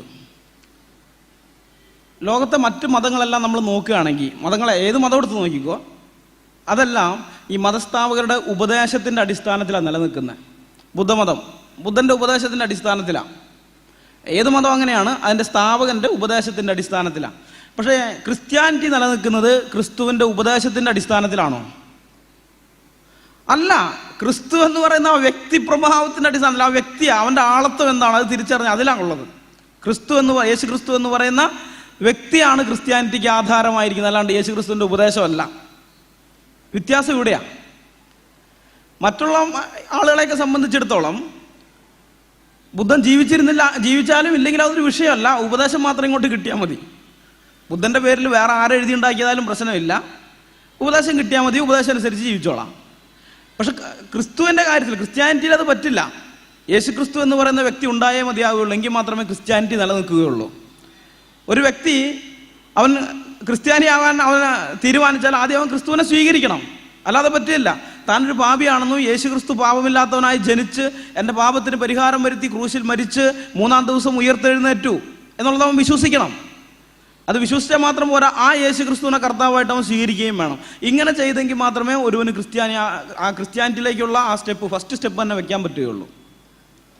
അപ്പം ഇത് പ്രധാനപ്പെട്ടൊരു സംഗതിയാണ്. അദ്ദേഹം കൊണ്ടുവന്ന ആ ഉപമ യോജിക്കുന്നതല്ല. മറ്റുള്ളവരുടെ കാര്യത്തിൽ പറഞ്ഞ ഉപമ യേശു ക്രിസ്തുവിന് അത് യോജിക്കുന്നതല്ല. ഇവിടെ ഞാൻ ഈ രവീന്ദ്രൻ സാറിനൊരു ഓഫർ വയ്ക്കുകയാണ്, ഒരു എളുപ്പവഴി പറഞ്ഞു തരികയാണ്. ഇദ്ദേഹത്തിൻ്റെ ഫാൻസൊക്കെ നമ്മളോട് പറഞ്ഞുകൊണ്ടിരുന്നത്, ഞങ്ങളുടെ സാറ് ക്രിസ്ത്യാനിറ്റിയെ ഇനി തകർക്കാൻ പോവുകയാണ്, ഇനിയും പ്രോഗ്രാമുകൾ വരുന്നുണ്ട്, 6 പ്രോഗ്രാം കഴിയുമ്പോഴേക്കും ക്രിസ്ത്യാനിറ്റി കേരളത്തിൽ തകരുമെന്നൊക്കെയാണ് ഇദ്ദേഹത്തിൻ്റെ ഫാൻസ് ഇങ്ങനെ പറഞ്ഞുകൊണ്ട് നടക്കുന്നത്. ഞാൻ പറയുന്നത്, ഇത്ര കഷ്ടപ്പെട്ട് നിങ്ങൾ കുറേ പ്രോഗ്രാമൊന്നും വെക്കേണ്ട, ആകെ ഒറ്റ പ്രോഗ്രാം വെച്ചാൽ മതി. യേശു ക്രിസ്തു എന്ന് പറയുന്ന വ്യക്തി ജീവിച്ചിരുന്നില്ല എന്നുള്ളത് നിങ്ങൾ തെളിയിച്ചാൽ മതി. വേറൊന്നും വേണ്ട. എന്തിനായി കഷ്ടപ്പെട്ട് കുറേ പ്രോഗ്രാം വെച്ച് പൈസയൊക്കെ കളയുന്നത്? ഒരേ ഒരു പ്രോഗ്രാം, അത് നിങ്ങൾ അണികളുടെ മുമ്പാകെ നടത്തുന്ന ആ പ്രസംഗം പോലെ ആകരുത്. ഒരു ഡിബേറ്റിന് വരണം. ഡിബേറ്റിന് വന്നിട്ട് യേശു ക്രിസ്തു എന്ന് പറയുന്ന വ്യക്തി ജീവിച്ചിരുന്നിട്ടില്ല, ചരിത്ര പുരുഷനല്ല എന്ന് നിങ്ങൾ സ്ഥാപിച്ച് തന്നാൽ മതി. അത് നിങ്ങൾ എപ്പോൾ സ്ഥാപിക്കുന്നോ ആ നിമിഷം തീരും ക്രിസ്ത്യാനിറ്റി. അപ്പം അതുകൊണ്ട് ഞാനൊരു എളുപ്പവഴിയായിട്ട് പറയുകയാണ്, കഷ്ടപ്പെട്ട് വേറെ പ്രോഗ്രാമുകളൊന്നും ചെയ്യേണ്ട. സാറ് ഞങ്ങളായിട്ട് ഒരു ഡിബേറ്റിന് വരണം. യേശു ക്രിസ്തു ജീവിച്ചിരുന്നിട്ടുള്ള ചരിത്ര പുരുഷനാണെന്നുള്ള വിഷയത്തിൽ ഒരു സംവാദത്തിന് വരണം. ഇനി ഇതിന് വേറെ രസം കൂടിയുണ്ട്. ഇദ്ദേഹം യേശുക്രിസ്തുവിനെ നിഷേധിക്കുന്ന ആളാണ്, അത് പലവട്ടം അദ്ദേഹം പറയുന്നുണ്ട്. പക്ഷേ യുക്തിബോധം എന്ന് പറയുന്ന സാധനം തൊട്ട് തെറിച്ചല്ല പുള്ളിക്ക്. യുക്തി എനിക്ക് തോന്നുന്നത് ഇവർക്കൊന്നും യുക്തി ഇല്ലാത്തതുകൊണ്ടാണ്. പേരിലെങ്കിലും ഒന്ന് യുക്തി ഇരിക്കട്ടെ എന്ന് വെച്ചിട്ട് സ്വയം യുക്തിവാദികൾ എന്ന് പറഞ്ഞുകൊണ്ട് നടക്കുന്നതെന്നാണ്. ഒരെണ്ണത്തിന് പോലും യുക്തിബോധമില്ല. ഇദ്ദേഹത്തിൻ്റെ ഒരു വാദം നോക്കിക്കോ, 60ാമത്തെ വീഡിയോ എന്നിട്ട് ബ്രദറെ. പക്ഷെ അതാണ് ക്രിസ്ത്യാനിറ്റി എല്ലായിടത്തും ഉണ്ട്. ക്രിസ്തുവിനെ കൊന്നവരെന്ന് പറഞ്ഞ് ജൂതന്മാരെ വേട്ടയാടുകയും ചെയ്യും. അടുത്ത വീഡിയോ കൂടിയിട്ട് 61ാമത്തെ, ഇത്തിരി ദീർഘമുള്ള വീഡിയോ ആണ്. അത് വന്നിട്ട് ചരിത്രത്തിലുടനീളം ക്രിസ്തുവിൻ്റെ ഘാതകർ എന്നുള്ള വിളി കേട്ട് വളർന്നവരാണ് ജൂതന്മാർ. യൂറോപ്പിലെവിടെയും അവർ ചേരികളിലാണ് ജീവിച്ചിരുന്നത്. ഇരട്ടി ടാക്സ് കൊടുത്തു. ഗവൺമെൻറ് ജോലി അവർക്ക് നിഷിദ്ധമായിരുന്നു. നാട്ടിലെന്തെങ്കിലും കുറ്റങ്ങളോ പ്രശ്നങ്ങളോ ഉണ്ടാവുകയാണെങ്കിൽ അവരെ പിടിച്ചു കെട്ടി അടിക്കുക. പേമാരി ഉണ്ടായാൽ അത് ചെയ്യുക. പ്ലേഗ് ഉണ്ടായപ്പോൾ, യൂറോപ്പിലെമ്പാടും പ്ലേഗ് ഉണ്ടായപ്പോൾ അതിൻ്റെ കാരണമായി കണ്ടെത്തി ഏതെങ്കിലും വൈറസോ ബാക്ടീരിയയോ ആയിരുന്നില്ല, മറിച്ച് ജൂതന്മാരായിരുന്നു എന്നാണ്. ഒരുപാട് ശിക്ഷിക്കപ്പെട്ടിട്ടുണ്ട്. അത് ഹിറ്റ്ലറിൻ്റെ കാലഘട്ടത്തിൽ വരുമ്പോൾ ഹിറ്റ്ലർ ജർമ്മനിയുടെ എല്ലാ പ്രശ്നങ്ങൾക്കും കാരണം ജൂതന്മാരാണെന്ന്. അങ്ങനെയാണ് ഹോളോകോസ്റ്റ് എന്ന് പറയുന്ന സംഭവം ഉണ്ടായത്. 60 ലക്ഷം ജൂതന്മാരാണ് ഗ്യാസ് ചേമ്പറുകളിലും കോൺസെൻട്രേഷൻ ക്യാമ്പുകളിലും ഒക്കെ ആയിട്ട് മരിച്ചത്. അങ്ങനെയാണ് അവർ സ്വന്തമായിട്ടൊരു രാജ്യം ഉണ്ടാകുന്നത്. ആ രാജ്യം ഉണ്ടായിട്ട് ഇപ്പം നമ്മൾ പറയുന്നത് എന്താണ്? അവരാണ് ലോകത്തിൻ്റെ മുഴുവൻ സമ്പത്ത് കൈകാര്യം ചെയ്യുന്നത്. അമേരിക്കക്കാരുടെ ഗൂഗിള്, ആപ്പിള്, ഓറഞ്ച്, ഇതെല്ലാം അവരുടെ കയ്യിലാണ്. മൊത്തം സംഭവവും ലോകം നിയന്ത്രിക്കുന്ന ജൂതന്മാരാണ്. ജൂതന്മാരെക്കുറിച്ചൊരു പബ്ലിക് സർവേ നടത്തി കഴിഞ്ഞാൽ ലോകമെമ്പാടുമുള്ള മാധ്യമങ്ങൾ നടത്തിപ്പോൾ something is wrong with them എന്നാണ് ഭൂരിപക്ഷം ആളുകളുടെ അഭിപ്രായം. എന്നാലും പറയാം അവർ വളരെ മിടുക്കരാണ്, പക്ഷേ അവന്മാരുടെ എന്തോ പണിയുണ്ട്, അവന്മാർ അത്ര വിശ്വസിക്കാൻ കൊള്ളില്ല, ഇങ്ങനെയൊക്കെയുള്ള അഭിപ്രായമാണ്. ഇത് എന്ന് വന്നാണെന്നറിയോ? ഇത് നൂറ്റാണ്ടുകളായിട്ട് ക്രിസ്തുവിൻ്റെ കാലഘട്ടം തൊട്ട് ക്രിസ്തുവിനെ കൊന്നവർ എന്നുള്ള അർത്ഥത്തിൽ ജൂതന്മാർ നിരന്തരമായി വേട്ടയാടപ്പെട്ടതിൻ്റെ ഒരു പരിണിത ഫലമാണ്. ഇദ്ദേഹം ഇത് പറഞ്ഞത് വസ്തുതയാണ്, നിഷേധിക്കാൻ പറ്റുന്നില്ല, അത് പറ്റുന്നതല്ല, അത് വസ്തുതയാണ്. പക്ഷേ ഈ വാദം ഉന്നയിക്കുമ്പോൾ ഒരു പ്രശ്നമുണ്ട്, യുക്തിപരമായിട്ട് ഇവിടെ ഭയങ്കര ഒരു പ്രശ്നമുണ്ട്. ഇദ്ദേഹത്തിന് അത് മനസ്സിലായിട്ടില്ല, അതുകൊണ്ടാണ് അത് പിന്നെ അത് പറയുന്നത് അദ്ദേഹം. അതായത് ഒരു സാങ്കല്പിക കഥാപാത്രത്തെ കൊന്നതിൻ്റെ പേരിൽ ഏതെങ്കിലും ജനതയെ ആരെങ്കിലും വേട്ടയാടുമോ? യേശുക്രിസ്തു ഒരു സാങ്കല്പിക കഥാപാത്രമാണെങ്കിൽ ഇപ്പം ഇവരുടെ ദൈവമാണല്ലോ ഡിങ്കൻ, ഇവരുടെ ദൈവം ഡിങ്കനാണല്ലോ. ഈ ഡിങ്കനെ കൊന്നു പറഞ്ഞു. ഡിങ്കൻ ഇപ്പോൾ ബാലമംഗളത്തിലെ കഥാപാത്രമാണ്. ആ കഥാപാത്രത്തിൻ്റെ കേരകനെ ആരെങ്കിലും കൊന്നെന്ന് വിചാരിക്കുക, അല്ലെങ്കിൽ വേറെ ആരെങ്കിലും കൊന്നെന്ന് വിചാരിക്കുക. ഇപ്പോൾ വന്നിട്ട് ഇവർ പറയുകയാണ് ഞങ്ങളുടെ ദൈവത്തിനെ നിങ്ങൾ കൊന്നെന്നും പറഞ്ഞ് നമ്മളെ തല്ലാമെന്ന് നമ്മൾ നിന്ന് കൊടുക്കുമോ? അല്ലെങ്കിൽ വേറെ ആരെങ്കിലും തല്ലാമെന്ന് അവർ നിന്ന് കൊടുക്കും. അവർ പറഞ്ഞു ഇതെന്ത് മണ്ടത്തറ ഈ പറയുന്നത്, അതൊരു കഥാപാത്രമല്ലേ ചങ്ങാതി, ഒരു സാങ്കല്പിക കഥാപാത്രത്തിനെ കൊന്നെന്നും പറഞ്ഞിട്ടാണോ ഞങ്ങളുടെ നേരെ മെക്കിട്ട് കയറാൻ വരുന്നത്? ചോദിക്കില്ലേ? ഈ യഹൂദന്മാർ കുറഞ്ഞ പുള്ളികളാണ്. അദ്ദേഹം തന്നെ പറയുന്നുണ്ട് അവർ വലിയ ആൾക്കാരൊക്കെ ആയി എന്നുള്ള കാര്യം പറയുന്നുണ്ട്. ഇവർ എഴുത്തും വായന അറിയാവുന്നതാണ്, ചരിത്രബോധമുണ്ട്, നല്ല വിവരം ഇതൊക്കെ ഉള്ള ആൾക്കാരാണ്. പക്ഷെ നൂറ്റാണ്ടുകളായി ക്രിസ്തുവിൻ്റെ ഘാതകരെന്നുള്ള പേരെ അവർ പീഡനം അനുഭവിച്ചുകൊണ്ടിരുന്നു, പീഡിപ്പിക്കപ്പെട്ടുകൊണ്ടേയിരുന്നു. അവരല്ലേ യഥാർത്ഥത്തിൽ ഇവരെക്കാളും ഈ ഇടമാർഗമൊക്കെ ക്രിസ്തുവും കൃഷ്ണനും ജീവിച്ചിരുന്നില്ല എന്ന് പറഞ്ഞ് പുസ്തകം എഴുതിയത് കാശുണ്ടാക്കാൻ വേണ്ടിയിട്ടാണ്. പക്ഷെ ഇവർ കാശുണ്ടാക്കാൻ വേണ്ടിയിട്ടൊന്നുമല്ല, അവരുടെ നിലനിൽപ്പിന് വേണ്ടി അവർ തെളിയിക്കില്ല ഈ ക്രിസ്തു ജീവിച്ചിരുന്നില്ല എന്ന്, അല്ലേ? അവരെ തെളിയിക്കേണ്ടതല്ലേ? കാരണം ഒരു വ്യക്തിക്കല്ല ഇത് പ്രശ്നം വരുന്നത്, ഒരു കുടുംബത്തിനല്ല, ഒരു സമൂഹത്തിനും ഒന്നടങ്കമാണ്. അത് ആ ഒരു കാലഘട്ടത്തിലല്ല, നൂറ്റാണ്ടുകളായിട്ട് തുടർച്ചയായിട്ട്. പക്ഷെ ഇന്ന് വരെ ഒരു യഹൂദനും അത് സ്ഥാപിക്കാൻ പോയിട്ടില്ല യേശുക്രിസ്തു ചരിത്രപുരുഷനല്ല എന്ന്. അങ്ങനെ സ്ഥാപിച്ച യേശുക്രിസ്തു ചരിത്രപുരുഷനല്ല എന്ന് സ്ഥാപിച്ചാൽ ഏറ്റവും കൂടുതൽ ഗുണം കിട്ടുന്ന ജനം ഇവരാണ്, യഹൂദന്മാരാണ്. ഇപ്പൊ പോലും ആ പാഷൻ ഓഫ് ക്രൈസ്റ്റ് ഇറങ്ങിയ സമയത്ത് യൂറോപ്പിലൊരു ഭീതി ഉണ്ടായിരുന്നു. ക്രിസ്തുവിൻ്റെ ആ പീഡാനുഭവങ്ങളൊക്കെ കണ്ടിട്ട് സെമിറ്റിസത്തിൻ്റെ ആൾക്കാർ യഹൂദന്മാരെ ആക്രമിക്കുമോ എന്നുള്ള പേടിയുണ്ടായിരുന്നു. അതുകൊണ്ട് അങ്ങനെയുള്ള ഭാഗങ്ങളൊക്കെ ആ ചിത്രത്തിൽ നിന്ന് കട്ട് ചെയ്ത് കളയണമെന്നും പറഞ്ഞിട്ട് അവർ പ്രതിഷേധ പ്രകടനമൊക്കെ നടത്തിയതാണ്. ഇപ്പോഴും ആ ഭീതി ഉള്ളിൽ കിടപ്പുണ്ട്. അവരിന്ന് വരെ പറഞ്ഞിട്ടുണ്ടോ? അത് അവർ ചെയ്തിട്ടുണ്ട്. ക്രിസ്തു ജീവിച്ചിരുന്നില്ല, ക്രിസ്തുവിനെതിരെ പല ആരോപണങ്ങളും അവർ ഉന്നയിച്ചിട്ടുണ്ട്, അത് വേറെ വശം.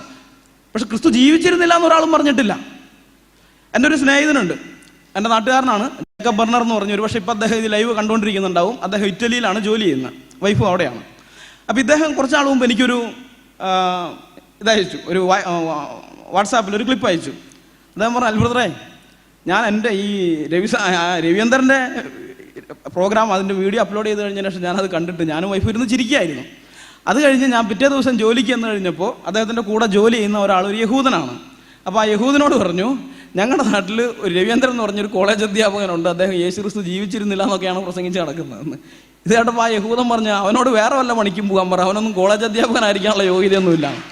കാരണം എന്താണെന്നറിയോ, പുള്ളി പറഞ്ഞത് ഇതേ ന്യായമാണ്. പുള്ളി പറഞ്ഞ ന്യായം ഇതാ: യേശു ക്രിസ്തു ജീവിച്ചിരുന്നില്ല എന്ന് തെളിയിക്കാൻ എന്തെങ്കിലും അതിൻ്റെ ഒരു ഇതുണ്ടെങ്കിൽ അത് നിങ്ങളാരുമല്ല, ഞങ്ങളത് ചെയ്താനേ, യഹൂദന്മാരത് ചെയ്താനേ, കാരണം അവർക്ക് അതിൻ്റെ മെച്ചം കിട്ടുന്നത്.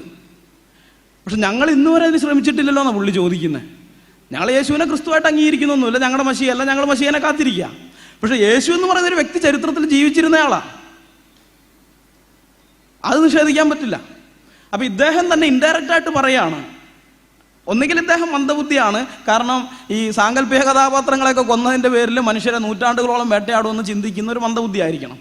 അതല്ല, ഇത്രയെങ്കിലും യുക്തിബോധം ഉണ്ടെങ്കിൽ അദ്ദേഹം ഇൻഡയറക്റ്റ് ആയിട്ട് പറയാണ് യേശു ക്രിസ്തു ജീവിച്ചിരുന്നു, അദ്ദേഹത്തെ യഹൂദന്മാർ കൊന്നു, അതിൻ്റെ ആ ഇത് കുറ്റം ഇപ്പോഴും അവരുടെ മേലുണ്ട്, അവർ അനുഭവിച്ചുകൊണ്ടിരിക്കുന്നു. ഇദ്ദേഹം പറയുന്നതിൻ്റെ വശമിത യുക്തി, ഇത് യുക്തിപരമായിട്ട് ചിന്തിക്കാത്തത് കൊണ്ടാണ് അദ്ദേഹം ഈ മണ്ടത്തരം പറഞ്ഞത്. ഇനി ഞാൻ അവസാനത്തിലേക്ക് കടക്കുകയാണ്. നമ്മൾ ഇതുവരെ നോക്കിയതിൽ ഇനിയും ഈ കാറ്റഗറിയിൽ ഇനി ഇഷ്ടം പോലെയുണ്ട്. ഇദ്ദേഹം എന്തൊക്കെ വിഷയത്തിൽ സംസാരിച്ചിട്ടുണ്ടോ ആ സംസാരിച്ച ഓരോ വിഷയവും എടുത്തിട്ട് ഇതുപോലെ അതിൽ അദ്ദേഹത്തിന് യാതൊരു അറിവുമില്ല, അദ്ദേഹം പറഞ്ഞ മണ്ടത്തരം നമുക്ക് സ്ഥാപിക്കാൻ പറ്റും. അത്ര അധികം ഉണ്ട്. ഏതായാലും അത് സീരിയസ് ആയിട്ട് പുറകെ വരും. ഇവിടെ നമ്മൾ ഇതുവരെ നോക്കിയത് അക്കാദമിക് തലത്തിൽ സംസാരിക്കാനുള്ളൊരു യോഗ്യത അദ്ദേഹത്തിന് ഇല്ലയെന്നാണ്. അക്കാദമിക് തലത്തിലൊക്കെ സംസാരിക്കുമ്പോൾ ഒരു വിവരക്കേടൊക്കെ പറഞ്ഞു കഴിഞ്ഞാൽ അത് അവൻ്റെ മരണം വരെ അവൻ്റെ മേലുണ്ടാവും. അതായത് അതിൻ്റെ ഗൗരവത്തോടെ കാണുന്നവർക്ക് അതറിയാം. ഒരു അക്കാദമിക് ലെവൽ ടോക്ക് എങ്ങനെയാണെന്നുള്ളത് അതിനെ അറിയാവുന്നവർക്ക് അറിയാം. ഇതൊന്നും ഒരിക്കലും ആ ഗണത്തിൽ വരില്ല. ഇദ്ദേഹം അസിസ്റ്റന്റ് പ്രൊഫസറാണെന്നും പറഞ്ഞിട്ട് അക്കാദമിക് ഒരാളും പ്രതീക്ഷിക്കേണ്ട. ആ ലെവൽ എന്താണെന്ന് അദ്ദേഹത്തിന് അറിയില്ല. ഇന്ന് വരെ ആ ലെവലിൽ ഇദ്ദേഹം ഒരു ടോക്ക് നടത്തിയത് ഞാൻ കണ്ടിട്ടില്ല. യൂട്യൂബിലൊക്കെ ഇഷ്ടംപോലെ കിടപ്പുണ്ട്, പക്ഷെ ഒരെണ്ണം പോലും ആ ഒരു നിലവാരത്തിലുള്ളതില്ല. അപ്പൊ എന്തുകൊണ്ടാണ് ഇതിന് ഇത്രയും ധൈര്യം ഇദ്ദേഹത്തിന് കിട്ടുന്നത്? ഇതുപോലെ മണ്ടത്തരം വിളിച്ചു പറയാൻ എന്താണ് ഇദ്ദേഹത്തിന് ഇത്രയും ധൈര്യം കിട്ടുന്നത്? ഇപ്പൊ നമുക്കാർക്കും അതില്ല. നമ്മളൊക്കെ ഇവിടെ ഒരു കാര്യം സംസാരിക്കണമെങ്കിൽ എത്ര പുസ്തകം പരിശോധിച്ച് നോക്കിയിട്ടാ, എത്രയോ കാര്യങ്ങളൊക്കെ പരിശോധിച്ച് നോക്കിയിട്ടാണ് നമ്മൾ എന്തെങ്കിലും ഇവിടെ പറയുന്നത്.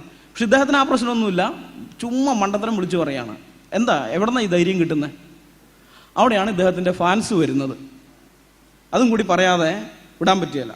ഇവർ ഈ ഫാൻസ് സ്വയം അവകാശപ്പെടുന്നത് സ്വതന്ത്രചിന്തകരാണെന്ന്. ഞങ്ങൾ യുക്തിവാദികളാണ്, സ്വതന്ത്രചിന്തകരാണ്, എന്ത് കാര്യവും ഞങ്ങളുടെ സ്വന്തം ബുദ്ധി ഉപയോഗിച്ച് ഞങ്ങൾ ചിന്തിച്ച് ഞങ്ങളുടെ യുക്തിക്ക് ബോധ്യപ്പെട്ടാൽ മാത്രമേ ഞങ്ങൾ അംഗീകരിക്കുന്നു എന്നൊക്കെയാണ് ഇവർ ഡയലോഗ് അടിക്കുക.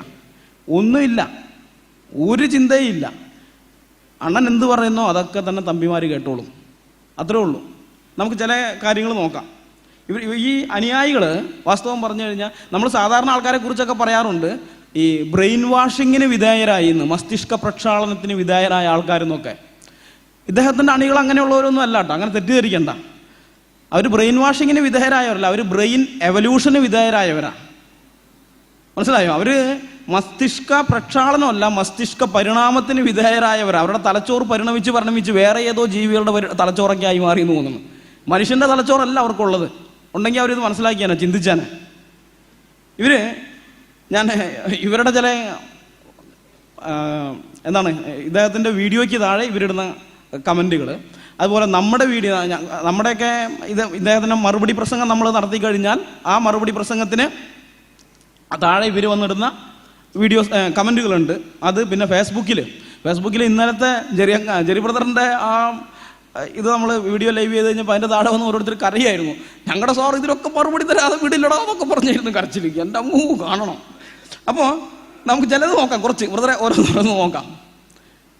ഇവരുടെയൊക്കെ മെൻറ്റാലിറ്റി ഇതാ. കണ്ടോ, സൂപ്പർ സ്റ്റാറിൻ്റെ ഒരു പുതിയ സിനിമ റിലീസായാൽ ഫാൻസിന് കിട്ടുന്നൊരു ഫീലാണ് യുക്തിവാദികൾക്ക് ഇദ്ദേഹത്തിൻ്റെ വീഡിയോ റിലീസ് ആകുമ്പോൾ കിട്ടുന്നത്. ഗൗരവമായിട്ടല്ല ഇദ്ദേഹത്തിൻ്റെ വീഡിയോ കാണുന്നത്, ഒരു എൻ്റർടൈൻമെൻറ്റ്, അത്രയേ ഉള്ളൂ. അടുത്തത് നോക്കി, വേഗം പോവാം. അപ്പം ഇതിനേക്കാളും രസം, ആരൊക്കെ എന്തൊക്കെ പറഞ്ഞാലും ഞാൻ രവി സാറിൻ്റെ കട്ട ഫാനാണ്, യുക്തിവാദിയാട്ടാ, കട്ട ഫാനാണ്. എന്നിട്ട് പറഞ്ഞു, മതജീർണതയിൽ മുങ്ങി നിന്ന എൻ്റെ ലൈഫിന് സന്തോഷവും സമാധാനവും തന്നത് അത് ലഭിച്ച ഇദ്ദേഹത്തിൻ്റെ സ്പീച്ച് കാരണമാണെന്ന്. ഇദ്ദേഹത്തിൻ്റെ സ്പീച്ച് കൊണ്ട് അവൻ്റെയൊക്കെ ജീവിതം മാറി എന്ന് പറഞ്ഞാൽ അവൻ്റെ അവസ്ഥ എന്താണെന്ന് ആലോചിച്ച് നോക്ക്, ഒന്ന് ചിന്തിച്ചു നോക്ക്. ഇമാതിരി മണ്ടത്തരമൊക്കെ കേട്ടിട്ട് അവൻ്റെ ജീവിതം മാറിയെന്ന് പറഞ്ഞാൽ. അപ്പോൾ താഴെ ഒരാൾ വന്നിട്ട് പറയാം, മീ ടു ബ്രദർ, ഞാനും ഇതങ്ങനെ തന്നെ. സ്ഥിതി ആലോചിക്കുക. അടുത്തത് വേറെ ആൾ കൊണ്ട് പറയാം, രവി സാർ താങ്കൾ ഒരു അത്ഭുതമാണ്. 100% സത്യം, ഞാനത് സമ്മതിച്ചു തരും. ഇത് ഭയങ്കര അത്ഭുതം തന്നെ. ഇമാതിരി അത്ഭുതം ഞാൻ കണ്ടിട്ടില്ല. കാരണം മനുഷ്യരായ ഇത്തിരി ഉളുപ്പെന്ന് പറയുന്നൊരു സാധനമൊക്കെ ഉണ്ട്. ഇത്രയും മണ്ടത്തരമൊക്കെ ഇങ്ങനെ പരസ്യമായിട്ട് വിളിച്ചു പറയാൻ, അതൊക്കെ ഒരു അത്ഭുത ജന്മത്തിന് മാത്രമേ പറ്റുള്ളൂ. അടുത്തത് ഇതിനേക്കാളും രസമാണ്. പ്രസാദ് വർഗീസ് എന്ന് പറയുന്ന ഒരുത്തൻ, ശ്രീ രവീന്ദ്രൻ്റെ ബോഡി ലാംഗ്വേജ് വളരെയധികം മാറിയിരിക്കുന്നു.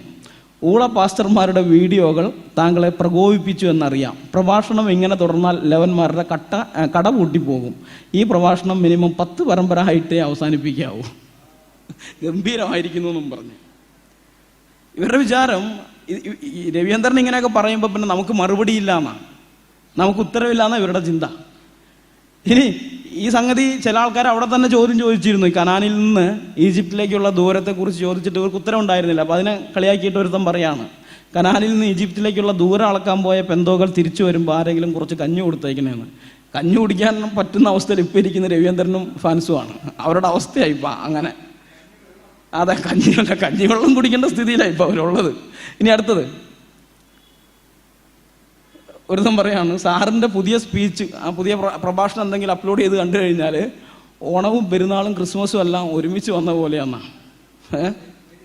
വെടിക്കെട്ട. അതെ, കളിയാക്കിയതൊന്നുമല്ല. ഇതൊക്കെ നമ്മൾ വിചാരിക്കുന്നത്, നമ്മുടെ മനസ്സിലൊരു ധാരണയുണ്ട്. യുക്തിവാദികളെന്നൊക്കെ പറഞ്ഞാൽ യുക്തിബോധത്തോടുകൂടെ ചിന്തിക്കുന്നവരാണ്. ആ ധാരണയുള്ളതുകൊണ്ടാണ് ഇത് സാറിനെ കളിയാക്കണമെന്ന്. കളിയാക്കിയതല്ല. നിങ്ങൾ അദ്ദേഹത്തിൻ്റെ വീഡിയോയുടെ താഴെ പോയിട്ട് കമൻസ് വായിക്കണം.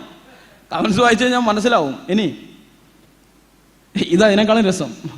നമ്മളോട് ചോദിക്കുകയാണ്, ഈ അദ്ദേഹം പറഞ്ഞ കാര്യത്തിൽ എന്തെങ്കിലും തെറ്റുണ്ടെങ്കിൽ ആ തെറ്റ് വെച്ച് ചോദ്യം ചെയ്യാൻ നോക്കുന്നു. രവീന്ദ്രൻ പറഞ്ഞ കാര്യത്തിലേ സുവിശേഷ വിശേഷത്തിലും വെള്ളയിൽ വരുമ്പോൾ എന്ന് പറഞ്ഞ വീഡിയോ ഉണ്ടല്ലോ, അതിൽ എന്തെങ്കിലും തെറ്റുണ്ടെങ്കിൽ നിങ്ങൾ ആ തെറ്റൊന്ന് കാണിച്ചു തരാനാണ് പറയുന്നത്.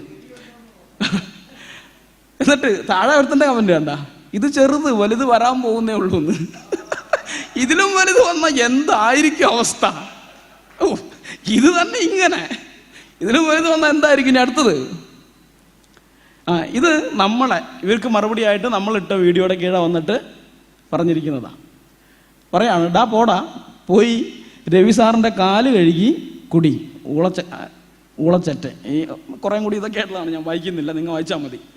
അപ്പോൾ ഇതൊക്കെയാണ്. അതായത് ശരിക്കും പറഞ്ഞാൽ രവീന്ദ്രൻ ഒരു ആൾ ദൈവമായി മാറിയിരിക്കുകയാണ് യുക്തിവാദത്തിൽ. അടുത്തതും കൂടി നോക്കിയാൽ ഇതൊക്കെ ചീത്തയാണ്. ഇത് ഫേസ്ബുക്കിലാണ് ഇതായിട്ടുള്ളത്. അടുത്തതായിട്ട് കൊടുത്തേ.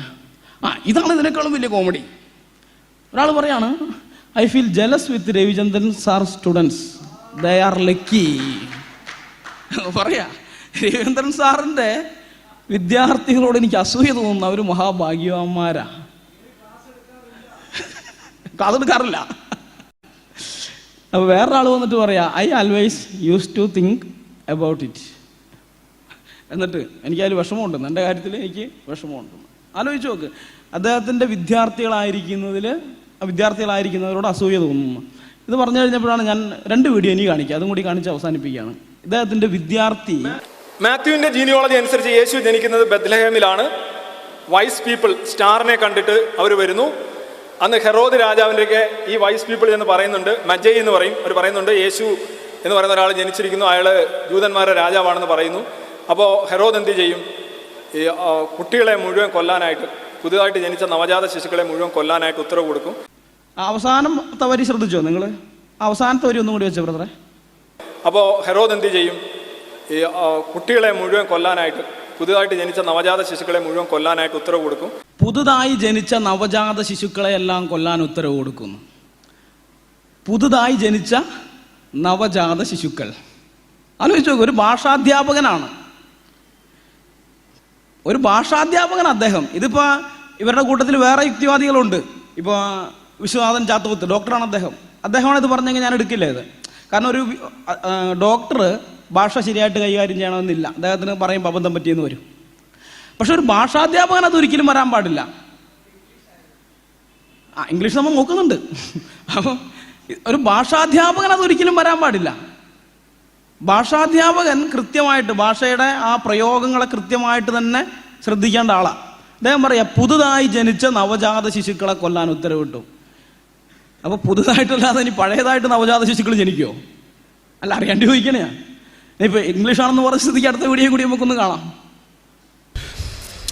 Pharaoh sought to kill Moses, so Moses left Egypt. എക്സഡസിൽ 2:15, Mathew 2:13 ഒരേ കാര്യം. മോസസ് ഈജിപ്തിൽ കൊണ്ടുപോകുന്നു. കാരണം ഫറോവ കൊല്ലാൻ ശ്രമിക്കുന്നു, മറ്റേയാളെ ഹെറോദ്യ കൊല്ലാൻ ശ്രമിക്കുന്നു. പറഞ്ഞ കേട്ടോ, Moses left Egypt. Moses left Egypt എന്നിട്ട് പറയാണ് മോസസ് ഈജിപ്തിലേക്ക് പോയി. മോസസ് ലെഫ്റ്റ് ഈജിപ്റ്റ് എന്ന് പറഞ്ഞാൽ മോസസ് ഈജിപ്തിലേക്ക് പോയി എന്നാണോ? ഇംഗ്ലീഷ് അധ്യാപകനാട്ടോ. ഇങ്ങനെയുള്ള ഒരു അധ്യാപകന്റെ വിദ്യാർത്ഥികളോട് അസൂയ തോന്നുന്നു എന്ന് പറയുമ്പോൾ അവന്റെ സ്ഥിതി ഒന്ന് ആലോചിച്ച് നോക്ക് നിങ്ങളെ. അവന്റെ സ്ഥിതി ഒന്ന് ആലോചിച്ച് നോക്ക്. ഇതാണ് ഇവരുടെ അവസ്ഥ. അപ്പോൾ സത്യം പറഞ്ഞാൽ ഇദ്ദേഹത്തിനെ ശരിക്കും ഇദ്ദേഹത്തിൻ്റെ അക്കാദമിക് ക്വാളിഫിക്കേഷൻ എത്രയുണ്ട്, ഇദ്ദേഹത്തിന് ഇത്ര മാത്രമേ ഉള്ളൂ എന്ന് നമ്മൾ വ്യക്തമായിട്ട് തെളിയിച്ചു കഴിഞ്ഞു. ഇന്നലെ നമ്മൾ കോപ്പിയടിയുടെ കാര്യം ഇന്നാണെന്നുണ്ടെങ്കിൽ ഇദ്ദേഹം പറയുന്നത് മുഴുവൻ അബദ്ധമാണെന്ന് നമ്മൾ സ്ഥാപിച്ചു കഴിഞ്ഞു. അപ്പോൾ ഇതൊക്കെ കഴിഞ്ഞിട്ടും ഈ എസൻസ് ഗ്ലോബൽ എന്ന് പറയുന്ന സംഘടന, അതിനകത്തിരിക്കുന്നവർക്ക് നാണോ മാനൊക്കെ ഉള്ള ടീമുകളാണെങ്കിൽ ഇനിയെങ്കിൽ ഇദ്ദേഹത്തെ വെച്ച് ഒരു പ്രോഗ്രാം ചെയ്യാതിരിക്കുക എന്നുള്ളതാണ് അവർ കാണിക്കേണ്ടത്. അതൊരു സാമാന്യ മര്യാദയാണ്. ഇത്രയും ട്രസ്റ്റ് വർത്തിയല്ലാത്ത, ഇത്രയും യാതൊരു ആധികാരികതയും ഇല്ലാത്ത ഒരാളെ വെച്ചൊരു പ്രോഗ്രാം ചെയ്യാന്ന് പറയുന്നത് ആ സംഘടനയുടെ വിശ്വാസ്യതയെ കൂടി ബാധിക്കുന്നതാണ്. ഇദ്ദേഹം എടുക്കുന്ന കാര്യം ഒന്ന് ക്രോസ് ചെക്ക് ചെയ്ത് നോക്കുന്നില്ല. അദ്ദേഹം ഒരു റിസൾട്ട് വന്ന ആ റിസൾട്ട് അങ്ങനെ തന്നെ എടുക്കുന്നു. ഒന്ന് ക്ലിക്ക് ചെയ്തിട്ട് അതിനകത്ത് എന്താ എഴുതിയിരിക്കുന്നത് പോലും നോക്കുന്നില്ല, കോമൺ സെൻസ് ഉപയോഗിക്കുന്നില്ല. അങ്ങനെയൊക്കെയുള്ള ഒരാളെ വെച്ചിട്ട് ഒരു പ്രഭാഷണം നടത്താമെന്ന് പറയുമ്പോൾ അത് ആ സംഘടനയ്ക്ക് അവരുടെ വിശ്വാസ്യത ബാധിക്കുന്നതാണ്. അപ്പം അവരത് മാറ്റേണ്ടതാണ് യഥാർത്ഥത്തിൽ. പക്ഷെ അവർ മാറ്റാൻ സാധ്യതയില്ല, എനിക്കറിയാമത്. അപ്പോൾ മാറ്റാൻ സാധ്യതയില്ല എന്നുള്ളതുകൊണ്ട് ഞാൻ വേറൊരു ഓപ്ഷൻ പറഞ്ഞു തരാം. ഇനിയെങ്കിലും ഇദ്ദേഹത്തിൻ്റെ ഒരു പ്രോഗ്രാം നടക്കണേക്കാളും മുമ്പേ, ഒരാഴ്ച മുമ്പെങ്കിലും അദ്ദേഹത്തിൻ്റെ ആ പേപ്പർ വാങ്ങിയിട്ട് നിങ്ങളൊന്ന് ക്രോസ് ചെക്ക് ചെയ്ത് നോക്കണം. എസൻസ് ഗ്ലോബലിനകത്ത് ഇരിക്കുന്ന ആൾക്കാരുണ്ടല്ലോ, നിങ്ങൾ അദ്ദേഹത്തോട് പറഞ്ഞു, സാറേ ഒരാഴ്ച മുമ്പെങ്കിലും ആ പേപ്പർ ഇങ്ങോട്ട് തരണം, ഞങ്ങൾക്കൊന്ന് പരിശോധിക്കാനാണ്. എന്നിട്ട് നിങ്ങൾ ക്രോസ് ചെക്ക് ചെയ്ത് നോക്കിയിട്ട് തെറ്റൊക്കെ കാര്യങ്ങളൊക്കെ വെട്ടി കളഞ്ഞിട്ട് സാറിന് പിന്നെ ഒന്നും കാണുകയല്ല, അത് വേറെ കാര്യം. എന്നാലും ബാക്കി കാണുന്നത് എന്താണോ അതങ്ങ് കൊടുത്ത് അങ്ങനെ പേപ്പർ അവതരിപ്പിച്ചാൽ കുറേ കൂടി നിങ്ങൾക്ക് നാണക്കേടിൽ നിന്ന് ഒഴിവാകാൻ പറ്റും. അതെങ്കിലും നിങ്ങൾ ചെയ്യണം. ഇത് ഈ എസൻസ് ഗ്ലോബലിനകത്തിരിക്കുന്ന ആൾക്കാർക്ക് നാണോ മാനമുള്ള ടീമുകളാണെങ്കിലാണ് ഇത് സംഭവിക്കുകയുള്ളൂ. അല്ലാത്തവരാണെങ്കിൽ അതൊന്നുമില്ല. അവർക്ക് ഈ യൂട്യൂബ് വഴി പണം കിട്ടിയാൽ മതി എന്നാണ് അവർ ചിന്തിക്കുന്നതെങ്കിൽ ഇനിയും ഈ രവിചന്ദ്രൻ ഇതുപോലെ കണ്ണീ കണ്ട വെബ്സൈറ്റുകളിൽ നിന്ന് എല്ലാ ചവറും കോരിയെടുത്തിട്ട് കേരളീയ പൊതുസമൂഹത്തിൻ്റെ മുമ്പായി ഇങ്ങനെ ഈ മാലിന്യങ്ങൾ വാരി വിതറും. ഇനിയും വാരി വിതറിക്കൊണ്ടേയിരിക്കും. ആ എസൻസ് ഗ്ലോബലിന് ഇത്രയെങ്കിലും നാണോ മാനോ ഉളുപ്പൊക്കെ ഉണ്ടെങ്കിൽ അത് സംഭവിക്കില്ല. അല്ലാന്നുണ്ടെങ്കിൽ ഇദ്ദേഹം ഇത് വീണ്ടും വാരി വിതറിക്കൊണ്ടിരിക്കുകയാണെങ്കിൽ നമ്മൾ ഓർത്തോളണം, ഈ എസൻസ് ഗ്ലോബലിനകത്ത് ഇരിക്കുന്നവർക്ക് യാതൊരു നാണവും മാനവും ഇല്ലാത്ത ടീമുകളാണ്. അതുകൊണ്ടാണ് ഇദ്ദേഹത്തിനെ വീണ്ടും ഇതിനനുവദിച്ചിരിക്കുന്നത്. ഏതായാലും എനിക്ക് ഈ രവീന്ദ്രനോട് ഫാൻസിനോട് ഒരു കാര്യം കൂടി പറയാനുള്ളൂ. അതും കൂടി പറഞ്ഞ് ഞാൻ എൻ്റെ പ്രഭാഷണം അവസാനിപ്പിക്കുകയാണ്. ഓടക്കുഴലുകൊണ്ട് തീ ഊതാൻ നിൽക്കരുത്. കാരണം ഓടക്കുഴലുണ്ടാക്കിയത് തീ ഊതാൻ വേണ്ടിയിട്ടല്ല, അത് വേറെ കാര്യത്തിന് വേണ്ടി ഉണ്ടാക്കിയതാണ്. അതെങ്ങനെയാണ് ഉപയോഗിക്കേണ്ടത് നിങ്ങൾക്ക് അറിയില്ലെങ്കിൽ അത് അറിയുന്ന ആൾക്കാർ വന്നത് ഉപയോഗിച്ചോളും. നിങ്ങൾ നോക്കുമ്പോൾ ഇതൊരു കുഴലല്ലേ, ഒരു പൈപ്പല്ലേ, ഊതിക്കറ്റത്ത് ഊതിക്കഴിഞ്ഞാൽ ആറ്റത്ത് കൂടി കാറ്റ് വരുന്നുണ്ട്. എന്നാൽ പിന്നെ അടുപ്പിൽ തീ ഊതാനോ ഉപയോഗിക്കാമെന്ന് വിചാരിക്കരുത്. അതിനു വേണ്ടിയുള്ളതല്ല. ബൈബിൾ നിങ്ങൾ വിചാരിക്കുന്ന പോലത്തെ പുസ്തകമല്ല. അത് മനുഷ്യരുടെ ജീവിതത്തിന് രൂപാന്തരം വരുത്തിയിട്ടുള്ള പുസ്തകമാണ്. ഞാൻ നല്ലൊരു ഉദാഹരണമാണ്. എൻ്റെ പഴയ ജീവിതം എങ്ങനെയാണെന്ന് എനിക്കറിയാം, ഇപ്പോൾ എങ്ങനെയാണെന്നും എനിക്കറിയാം, അനേകരെ എനിക്കറിയാം. ഇത് ദൈവത്തിൻ്റെ വചനം മനുഷ്യരുടെ ജീവിതങ്ങളെ രൂപാന്തരപ്പെടുത്തുന്നതാണ്. ആ രൂപാന്തരപ്പെട്ട വ്യക്തികളുടെ മുമ്പാകെ നിങ്ങൾ ഇതുപോലെയുള്ള എന്ത് മണ്ടത്തരം പറഞ്ഞാലും നിങ്ങളുടെ വില പോകുന്നതേ ഉള്ളൂ.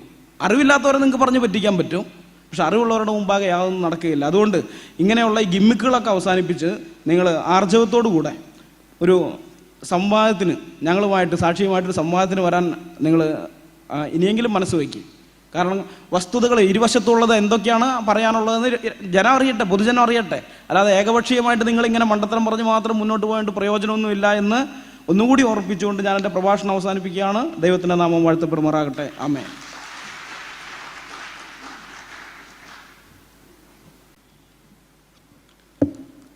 ബഹുമാനപ്പെട്ട രവിചന്ദ്രൻ സാറിൻ്റെ റിപ്പോർട്ടിങ് കണ്ടു കഴിഞ്ഞാൽ എനിക്ക് ഓർമ്മിപ്പിക്കാനുള്ള ഒരു 5 മിനിറ്റ് എനിക്ക് ഇതിനു വേണ്ടി ഉപയോഗിക്കണം എന്ന് താല്പര്യമുണ്ട്. ഞാനറിയുന്ന അനിൽകുമാർ പ്രാഥമിക വിദ്യാഭ്യാസമുള്ള ഒരാളാണ്. അസിസ്റ്റന്റ് പ്രൊഫസറെ പഠിപ്പിക്കാനുള്ള കപ്പാസിറ്റി അനിൽകുമാറിനുണ്ട് എന്ന് ഇപ്പോൾ വളരെ വ്യക്തമായി തെളിയിച്ചിരിക്കുകയാണ്. അപ്പോൾ അതുകൊണ്ട് അസിസ്റ്റന്റ് പ്രൊഫസറായിരിക്കുന്ന രവീന്ദ്രൻ സാറ് ഈ കാര്യങ്ങളൊക്കെ പഠിക്കാൻ വേണ്ടി അനിലിൻ്റെ അടുത്ത് വരികയും ബൈബിളിനെ ചൊറിയാതിരിക്കുകയും ചെയ്യുന്നത് തങ്ങളുടെ ശാരീരികമായ അല്ലെങ്കിൽ താങ്കളുടെ പേരിനുള്ള മാന്യത നിലനിർത്താൻ ഉപയോഗപ്പെടും. അനിൽ വേറെ ലെവലാണ്. അപ്പോൾ അതുകൊണ്ട് ആ കാര്യങ്ങൾ സാറ് ശ്രദ്ധിക്കണം എന്ന് നമ്മൾ പ്രത്യേകമായിട്ട് രവിചന്ദ്രൻ ജിയോട് അപേക്ഷിക്കുകയാണ്. ഇനി മറ്റൊരു കാര്യം ഞങ്ങൾക്ക് രവിചന്ദ്രൻ സാറിനോട് പറയാനുള്ളത്, ഞാനത് അവിടെ കേട്ട് കുറേ ചിരിച്ചു. കാരണം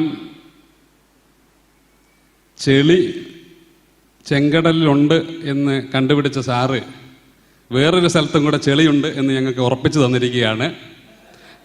അത് എവിടെയാണ് എന്ന് സാറിന് തന്നെ ഒന്ന് ചിന്തിച്ചാൽ അറിയാം. ആ ചെറി കളഞ്ഞ് കുറച്ചറിവെങ്കിലും ഉള്ള സാറായി തീരുകയും സാറിപ്പോൾ ചെയ്യുന്ന ഈ ദൗത്യത്തിൽ നിന്ന് പിന്മാറുകയും ചെയ്യേണ്ടത് വളരെ അത്യാവശ്യമാണ്. ഗുരു എന്ന വാക്കിൻ്റെ അർത്ഥം ഞങ്ങൾ വായിച്ചിട്ടുള്ളത്, മനസ്സിലാക്കിയിട്ടുള്ളത് രുകാരം അന്ധകാരസ്യ രുകാരം തൻ നിരോധനം, അഥവാ ഇരുട്ടുള്ള ഹൃദയത്തെ, ഇരുട്ടിനെ മാറ്റി അന്ധകാരം മാറ്റി വെളിച്ചം നൽകുന്നവൻ എന്നാണ് ഗുരു എന്ന വാക്കിൻ്റെ അർത്ഥം. പക്ഷെ സാറ് ഉള്ള വെളിച്ചം കൂടെ ഉള്ള എല്ലാ തലമുറയെയും നശിപ്പിക്കുന്ന വളരെ നീചമായ പ്രവൃത്തിയാണ് ഇപ്പോൾ ചെയ്തുകൊണ്ടിരിക്കുന്നത് എന്നുള്ളത് വേദനയോടുകൂടെ ഞങ്ങൾക്ക് ഓർക്കുവാനായിട്ട് കഴിയുന്നു. സാർ ഈ പരിപാടി നിർത്തി ഇല്ല എങ്കിൽ ഞങ്ങളിനി സൺഡേ സ്കൂൾ കുട്ടികളെ കൊണ്ട് സാറിന് മറുപടി പറയിക്കും. അതുകൊണ്ട് സാർ ഈ പരിപാടി നിർത്താനുള്ള എല്ലാ സാധ്യതയും ഇപ്പോൾ ഒത്തുവന്നിരിക്കുകയാണ്. ഇപ്പോൾ സാർ എനിക്ക് തോന്നുന്നത് ഈ അനിലിൻ്റെ ക്ലാസ് കേട്ടാൽ സാറിന് 10 പ്രോഗ്രാം നടത്താനുള്ള വകുപ്പ് ഇപ്പോൾ അനിൽ പഠിപ്പിച്ചു തന്നിട്ടുണ്ട്. കാരണം എന്ന് പറയുന്നത് അത്രയും ഓതൻറ്റിക് ആയിട്ടുള്ള, എന്ന് വെച്ചാൽ ലോകത്തിൽ ഒരുവനും എതിര് പറയാൻ കഴിയാത്ത എല്ലാ പഴുതുകളും അടച്ചുള്ള വിവരണമാണ് അനിൽ തന്നിട്ടുള്ളത്. അതുകൊണ്ട് സാർ ഇപ്പം കയറ്റിയ വീഡിയോ ഡിലീറ്റ് ചെയ്ത് എലിക്കുഞ്ഞുങ്ങളോട് സമാധാനം പറഞ്ഞതിന് ശേഷം, അല്ല എലിയാണ് ദൈവമെങ്കിൽ എലിക്കുഞ്ഞുങ്ങളാണ് അവരുടെ ശിഷ്യന്മാരല്ല, അപ്പോൾ ആ എലിക്കുഞ്ഞുങ്ങളോടൊക്കെ സമാധാനം പറഞ്ഞ ശേഷം വീണ്ടും ഒരു 10 വീഡിയോ കൂടെ ഇറക്കി സമ്പാദ്യമാണ് സാറിൻ്റെ ലക്ഷ്യമെങ്കിൽ ഈ അനിലിൻ്റെ വീഡിയോ ഒന്ന് കേട്ട് പഠിച്ചാൽ സാറിന് ഒരു 10 പ്രോഗ്രാമിനുള്ള സെറ്റപ്പ് അതിനകത്തുണ്ട്. പ്രത്യേകിച്ച് സാറിന് സ്വല്പം നാക്ക് ഉപയോഗിക്കാൻ അറിയുന്ന ആളാണ്, അതിലെനിക്ക് സംശയമൊന്നുമില്ല. പക്ഷെ ആ നാക്ക് ഉപയോഗിച്ച് എന്തും ചെയ്യാമെന്നുള്ള ഇത് വരുമ്പോൾ പൊതുജനം ശ്രദ്ധിക്കപ്പെടുകയും സാറിൻ്റെ വില നാൾക്ക് നാൾ കുറഞ്ഞുകൊണ്ടിരിക്കുകയും ചെയ്യും. ഈ കാര്യങ്ങൾ ശ്രദ്ധിക്കുന്ന ഒരു വലിയ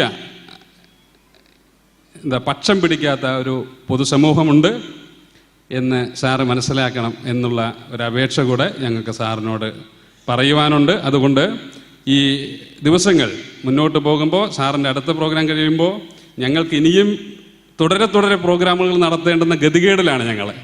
അതുകൊണ്ട് ആ ഗതികേടിൽ നിന്ന് ഞങ്ങളെയും കൂടെ രക്ഷിക്കണം. ഞങ്ങൾക്ക് വേറെ ഇഷ്ടം പോലെ പണിയുള്ളവരാണ്.